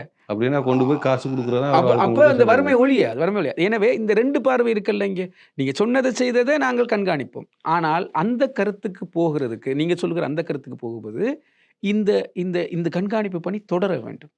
நாங்கள் அதனை அவர்களுக்கு ஒப்பிட்டு சொல்ல வேண்டும். 1வது வருஷத்திலே நீங்கள் 10,000 படி இவ்வளோ பேர் கொடுத்து இவ்வளோ தொகை கொடுத்துருக்கிறீர்கள், 2வது தொகை இவ்வளோ பேர் கொடுத்துருக்கிறீங்க, 4வது வருஷம் சொல்ல போகக்கூட தான் ஒரு அவதானிப்பு பின்னர் தான் அவர்களுக்கு புரிதல் செய்ய முடியும். இதன் ஊடாக நீங்கள் இந்த வெல்ஃபேரிசம் என சொல்லக்கூடிய சேமநலன் சார்ந்து இப்படி கொடுத்து மக்களை வாழ வச்சுக்கிட்டு இருக்கிறத அவர்களிடத்தில் ஒரு மாற்றத்தை உருவாக்கி அவர்களது வறுமையை போக்குகின்ற ஒரு நிலைமை இதில் வரவில்லை என்பதை சுட்டிக்காட்டுவதற்கு எங்களுக்கு போதுமான கண்காணிப்பு காலம் அவசியம். எடுப்பிலே சொன்னால் கடந்த அரசாங்கத்தின் அனுபவத்தோடு நாங்கள் இந்த அரசாங்கத்துக்கு முன்மொழிவு செய்வதாக இருக்கும். எனவே இதுதான் அந்த வேறுபாடு நினைக்கிறேன். இப்போ நீங்கள் எனக்கு சொல்றீர்கள், கொஞ்சம் பேசாம இரு, அடுத்த வரும்போது நிச்சயமாக இது சார்ந்த விடயங்களை நாங்கள் முன்மொழிகிறோம். அதுவும் கட்டாயம் நிச்சயமாக செய்ய வேண்டிய. இன்னொன்று, இப்போ இந்த சர்வதேச நாணய நிலையத்தினுடைய மிக முக்கியமான கோட்பாடு என்னடா, அரசு கட்டுப்பட்டிருக்கு, ஒன்றும் செய்யல. இந்த மானியங்களை முற்றுமுழுதாக குறைக்கணும். ஏன்னா மானியம் மிக. 2வது, இலங்கையினுடைய அரச துறை சார்ந்தவர்களுடைய எண்ணிக்கை அதிகம், அதை குறைக்க வேண்டும். 3வது, அரசு துறையில் இருந்து சேவை செய்கின்ற ஆட்களுடைய எண்ணிக்கை அதிகம், அதற்கு மாற்றீடுகள் செய்ய வேண்டும். இவை 3ம் மிக பிரதானமானவாக இருந்தன. ஏனென்றால் இலங்கையை பொறுத்த மட்டில் அரச செலவினம் மிக அதிகம். இதை ஆரம்பித்தது இந்த கட்சின்னு நான் சொல்ல முடியாது. இது அன்றைய காலகட்டத்திலிருந்து இன்று வரை ஒரு அரசு ஒரு தனக்கு வாக்கு வாங்குறதுக்காகவே ஒரு குடும்பத்தில் ஒரு ஆள் வேலைக்கு போடுறது, அரசு வேலைக்கு. அது அவங்களுக்கு என்ன செய்யறேன்னே தெரியாம செய்கிறாங்க. இருக்கிறவே எக்கச்சக்கமானவர்கள் இருக்கிறார்கள். இப்ப இது எவ்வளவு தூரம் உற்று நோக்கப்படுகிறது? இது இனம் காணப்படுகின்றனவா? இதற்கான இந்த நாங்கள் சொல்லுவோம் வடிகட்டுதல் செயற்பாடுகள், ஃபில்டரிங் மெக்கானிசம் நடக்குதா? இதை நாங்கள் எப்படி பார்ப்போம்? உண்மையாக சொல்ல போனால், நீங்கள் ஆரம்பத்தில் பேசும்போது எனக்கு புரிந்த இந்த ஆபிரிக்க மாடல்ஸ் அல்லது ஆபிரிக்க மாதிரிகளை மையப்படுத்தினதாக இலங்கை வருகிறது. இலங்கையினுடைய கல்வித்துறையே ஆபிரிக்க மாதிரி தான். தன்சானியாவினுடைய மாதிரியை எடுத்து நாங்கள் கல்வித்துறை இன்றைக்கு நாங்கள் படித்த இத்தனை மெஷர்மெண்ட்ஸே அதிலேருந்து தான் வருது. இலங்கையினுடைய மாதிரிக்கு ஆபிரிக்க எக்கச்சக்கமான நாடுகள் இருக்கின்றன, வளர்ச்சி அடைந்த நாடுகளும் இருக்கின்றன, ஆபிரிக்கா உடனடியாக வளர்ச்சி அடைந்த நாடுகள் இருக்கின்றன. இன்றைக்கு ஐரோப்பாவினுடைய ஒட்டுமொத்த மரக்கறிகளிலே 90% மரக்கறிகளை இன்று ஆபிரிக்க நாடுகள் தயாரித்து கொடுத்து கொண்டிருக்கின்றார்கள். ஆகவே அவர்கள் வறுமையான கட்டமைப்பு கூற முடியாது. ஆனால் இலங்கைக்கு அவ்வகையான வெளி விவகார அல்லது வெளி அமைப்பு கொள்கைகள் இன்னும் இல்லை. அப்படி என்றால் எப்படி இந்த அரச துறைன்றது ஒரு பெரும் இயந்திரம் அல்லவா? இந்த இயந்திரத்தை செயல்படுத்துறதுக்கு என்ன வேணும்? எங்களுக்கு வினைத்திறனான சக்தி வேணும். வினைத்திறன் இல்லை. இப்போ நாங்கள் ஒன்று பேசுகிறேன், நீங்கள் அது நடுக்க வரல. இந்த ட்ரேட் யூனியன் ഇതിൻ്റെ செயற்பாடுகள் இந்த வினைத்திறன் சார்ந்த விடயங்கள்ல மிகப்பெரிய ஒரு கடுமையான ஒரு தடையாக தான் நான் பார்க்குறேன். யதார்த்தம் நான் உடவியலாளன், நான் அரசு சார்ந்து இல்லையே. யதார்த்தம் என்னென்னா, ஒரு மக்கள் கஷ்டப்படணும்ன்றதுக்காக கஷ்டத்தை குறைச்சி கொண்டு சரியா நாங்கள் வந்து இந்த தொழிலே தான் இருப்போம்னு சொல்ல முடியாது. அப்படி சொன்னால் தொழில் போயிடும். என்னடா இன்னொரு இடத்துல எங்களை விட வினைத்திறனா வேலை செஞ்சு வாங்குற இடம் கூட. அப்போ உத்தமமாக செயற்படுத்தி வாழ்க்கை தரத்தை அதிகரிக்க வச்சு மக்களுக்கு ஒரு நல்வாழ்க்கையை காட்டணும். அதுதானே முறை. இங்கே அது நடக்கையில் தான் நல்ல விஷயம். இந்த தொழிற்சங்க நிலையிலிருந்து பார்த்தால் நாங்கள் இதில் நாங்கள் பார்ப்போம் இதில் எங்கே சொல்லியிருக்கிறாங்கன்னு சொல்லி. இது பலமான நாடு, பாதுகாப்பான நாடு என, வசதியான நாடு என வகைப்படுத்தப்படுகின்ற போது லேபர் சம்பந்தமாக தொழில் மதமான நாடு சரி, பாதுகாப்பான நாடு போது அந்த வளமானதுக்கும் பாதுகாப்புக்கும் முரண்பாடான சூழல்கள் இருக்குது. அதான் சொல்றேன், சிக்கலான சூழ்நிலை வருது. ஆனால் ஒரு விஷயத்தை நான் சொல்லுகிறேன், தொழிற்சங்கம் சார்ந்த விஷயத்தை.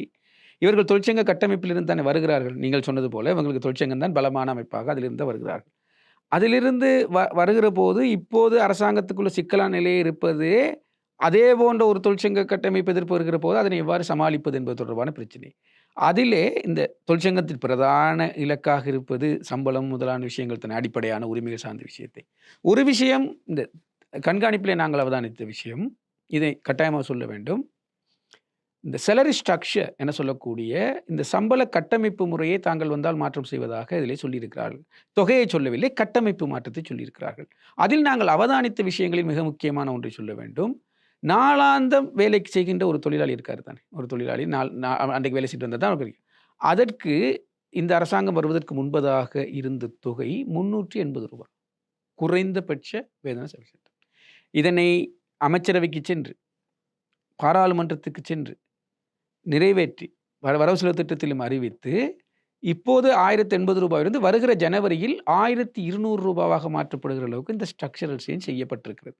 இனியும் அதை சார்ந்த ஒரு தொழிற்சங்கங்கள் வந்தால் தொழிற்சங்கங்கள் தீர்மானிக்க வேண்டும். இந்த செலரி ஸ்ட்ரக்சர் அவர்கள் புரிந்து கொள்ளணும், தங்களுக்கு பயன்படுதா. எனவே தான் நீங்கள் சொல்கிற பாரு அந்த எதிர்ப்புகள் குறைவதற்கு வாய்ப்பு இருக்குது. இது அவதானிப்பு. இதில் இன்னொரு முரணான அவதானிப்பை சொல்கிறேன். இத்தனை மாற்றங்கள் செய்தும் நாளாந்த சம்பளம் பெறுகின்ற தோட்ட தொழிலாளர் சம்பளம் அதிகரிக்கப்படவில்லை. இது மறுபக்கமான பிரச்சனை. நாங்கள் எங்களது அவதானிப்பு இது வந்து நாங்கள் இப்போ என்ன சராசரியாக தொழிலாளர்களுடைய பக்கத்தில் பார்க்கும்போது உண்மைகளே பாவம். ஆமாம், ஆனால் அது நீங்கள் சொல்வது நான் ஏற்றுக்கொள்கிறேன். மறுபக்கம் கம்பெனி பார்க்க வேண்டும். இன்றைக்கு சீனாவிலே வந்து 30 கிலோகிராம்ஸ் ஒரு சாதாரணமாக தோட்ட தொழிலாளி ஒரு ஆள், அதுவும் இந்த தேயிலையிலே கொழுந்து பறிக்கிறார் ஒரு சராசரியாக. நாங்கள் 22 தான் சொல்கிறோம். இப்போது கேரளாவை பொறுத்த மட்டும் ஒன்றும் இல்லை, இந்தியாவுக்கு செல்லுங்க. கேரளாவில் 28லிருந்து 29, அசாம் 39. சரியா சராசரி. அப்போ நாங்கள் இன்னும் அது இனம் காட்டே இல்லை. இப்போ பிரச்சனை இருக்குது. அப்போ இப்போ எங்களுக்கு வர எங்களோட நாட்டில் இருக்கிற நிறுவனங்கள், அதாவது நிறுவனங்களே இப்போ இலங்கை நிறுவனங்களை விட இந்திய நிறுவனங்கள் அதிகமாக இருக்கின்றன. யதார்த்தம் 20 வருஷமாக வந்திருக்கு. இப்போ அவங்கள நாட்டிலிருந்து இங்கே வந்தது இலங்கை தேயிலையினுடைய தரம் சர்வதேச சந்தையிலே சிறப்பாக இருக்குது. அப்போ இந்த இண்டஸ்ட்ரியை, இந்த தொழில்துறையை கொண்டு வந்து தங்கட பிராண்டை மிக்ஸ் பண்ணி அடிப்போம்னு தான் வந்தது. அது நடக்குது. சரியா. ஆனால் இன்றைக்கு எங்களுக்கு இது இவ்வளவு செயற்படாமல் இருக்கேக்க அந்த நிறுவனங்கள் என்ன செய்யும்? பேக்கப் பண்ணி அப்படின்னா மீண்டும் அரசாங்கம் தான் இந்த என்ன தேயிலை தொழிற்சாலைகளை செய்ய வேண்டிய நடவடிக்கைக்கு வரும். அப்படி எல்லாருமே பின்னகர்த்தினார். அப்படி ஏழுமே வந்த அரச தொழிற்சாலைகள் இப்போது எப்படி இருக்குன்னு கண்டி மாவட்டத்துக்கு தெரியும். அதில் ஒரு சிக்கலான நிலைமை இருக்கிறது. இப்போ ஒரு புதிய இன்வெஸ்டர்ஸ் கால் பண்ணியிருக்கிறாங்க. ஏன் இப்போ இந்த தொழில்பொருள் நான் உங்கள்கிட்ட எடுத்தேன்னா, இந்த இது சார்ந்த பேச்சு வழக்கில் நீங்கள் பார்த்தீங்கன்னா மலேக மக்களினுடைய வாழ்வியல் வளர்ச்சியை பற்றி பேசுவது கடுமையாக சொல்லப்பட்டிருந்தது. ஆமாம், அது கடுமை அப்போ மட்டும் இல்லை, இப்போது மண்டாரவிலைக்கு ஜனாதிபதி அவர்கள் சென்ற நேரமும் அதே விடயத்தை தெரிவித்திருந்தார். நிச்சயமா. ஆனால் இப்போது நான் கேட்பது அடிப்படை நியாயம். நான் தனியே மக்கள் மற்ற பக்கம் பேச இல்லை, நிறுவன பக்கம் இருக்கிற பிரச்சனையும் பேசுகிறேன். இப்போ இதை எப்படி நாங்கள் கையாள முடியும்? இங்கே இது ஒரு பெரிய நாங்கள் எல்லாமே இந்த அவதானிப்போடு நான் புத்தகத்தை வெளியே போகாமலே பேசுகிறேன் சொன்னால் இந்த தேசிய கொள்கை, இதன் கண்காணிப்பு என்பதுதான் இன்றைய உரையாடல் என்கின்ற வகையில் சொல்கிற போது ஒரு பெரிய குறைபாடு நாங்கள் சொல்லத்தானே வேணும். இந்த தொழிலாளர் சம்பள அதிகரிப்பு, அவங்களுக்கு ஸ்ட்ரக்சரல் சேஞ்சுன்னு சொல்லுங்க, அந்த கட்டமைப்பு மாற்றம் என்று சொல்லப்படுற அந்த பகுதிக்கு இந்த கொள்கை அறிக்கையின் தமிழ் புத்தகத்திலே முன்னால் போடப்பட்டிருக்கின்ற இது படங்கள் இருக்குது. ஆங்கிலத்தில இல்ல. அதில படங்கள்லாம் போட்டிருக்கிறாங்க. வளமான நாடண்டா, வயல் அதெல்லாம் போட்டு. இந்த தொழிலாளர் விஷயம் சார்ந்து பேசுற நேரம், ஒரு கொழுந்தெடுக்கிற பெண்ணுன்ற படம் தான் போட்டிருக்கு. ஒரு தாயிர படம் தான் போட்டிருக்கு. துரதிர்ஷ்டம் அந்த பகுதிக்குள் அவர்களது சம்பள விஷயம் பேசப்படல. படம் போடப்பட்டிருக்கு, ஆனா அதான். பேசப்படவில்லை. இது ஒரு கண்காணிப்பு, அவதானிப்பாக நான் பார்க்கிறேன். விமர்சனமாக பார்க்கிறது அது வேற உரையாடல நீங்க சொன்னது போல செய்யலாம். ஆனால் கடைசி பக்கத்தில் இந்த புத்தகத்தின் கடைசி பக்கத்தில் குளோபல் சிட்டிசன் என்கின்ற ஒரு ஒரு வகையறாவை உருவாக்கி, அந்த வகையறாவுக்கு கீழ பல்வேறு விஷயங்கள் சொல்லப்பட்டிருக்கிறது. அவங்கட்ட அட்டன் முன்மொழிவு அல்லது அட்டன் பிரகடனம் என்பது தொடர்பான பேசும்போது, அங்கே சொல்லப்பட்டிருக்கிற வார்த்தை பிரயோகம், இதுதான் இந்த விமர்சனத்துக்குரிய பக்கமாக நான் சொல்வது. வார்த்தை பிரயோகம், மலையக தமிழ் தொழிலாளர்களுக்கு சம்பள உயர்வு கொடுப்பது. அப்படின்னா சிங்கள அதுதான் மலையக சிங்கள அது தொழிலாளர்களுக்கு வேற. வந்து சிறு தோட்ட உரிமையாளர்களா அது மாத்துறாங்க. அது வேற. இது நான் வெளிப்படையாக சொல்லுகிற விஷயம். இதுல இருக்கக்கூடிய அப்ப என்ன நான் சொல்ல அதான் நான் முதல்ல ஒரு வசனம் சொன்னேன்.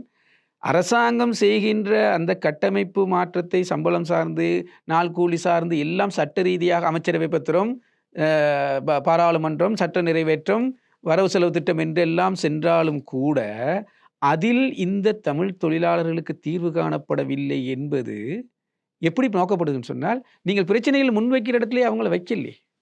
அது பின்னாடி கடைசி பக்கத்துல தமிழ் என்ற வசனத்தோடே இருக்கு. அப்ப நீங்க அப்ப நான் என்ன சொல்லுவேன்னு சொன்னால், இந்த பிரச்சனையை உள்வாங்குகிற இடமே தவறானது. இவர்கள் உள்வாங்கிக் கொண்டிருக்கிற விடயமே இதுதான் நாங்கள் தொடர்ச்சியாக வலியுறுத்தி வருகின்ற விடயம்.